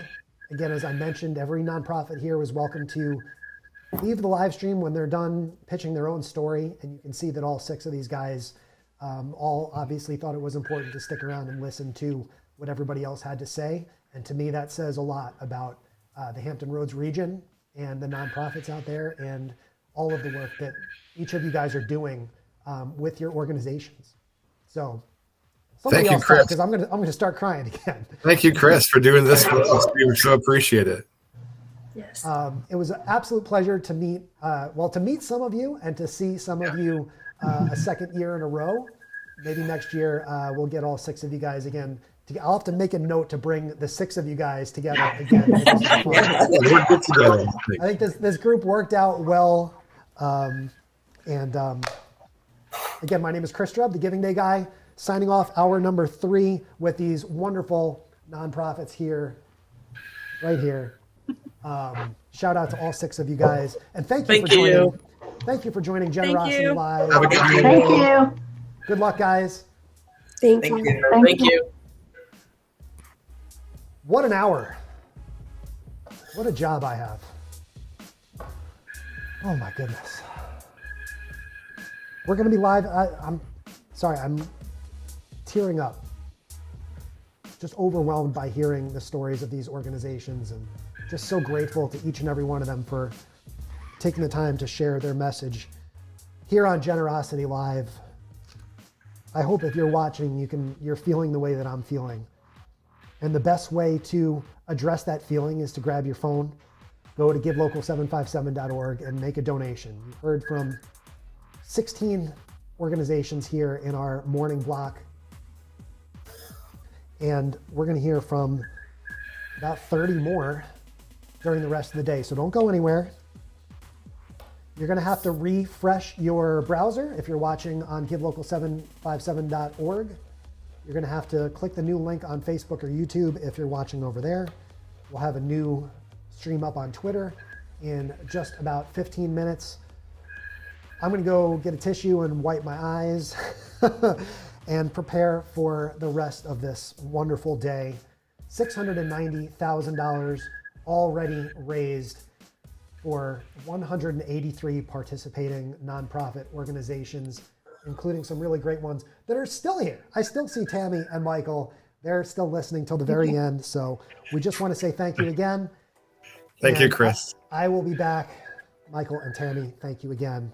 I will be back again live at 10 a.m. with, let's see if I can get the graphic right here. Well, let's go ahead and show this one. Vanguard Landing, Hampton Education Foundation, Norfolk CASA, Good Trouble Association, Peninsula Agency on Aging, Virginia Organizing, and then at 11 a.m. we'll have Virginia Living Museum, Chesapeake Humane Society, Old Town Medical and Dental Center, Untamed Spirit Therapeutic and Educational Program, Dreams of Hope Foundation, Southeastern Virginia Health System.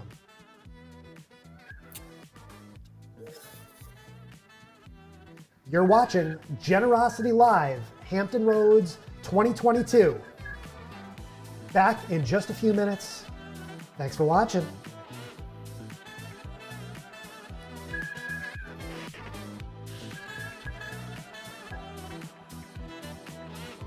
Hey, Michael, can you hear me? Yeah.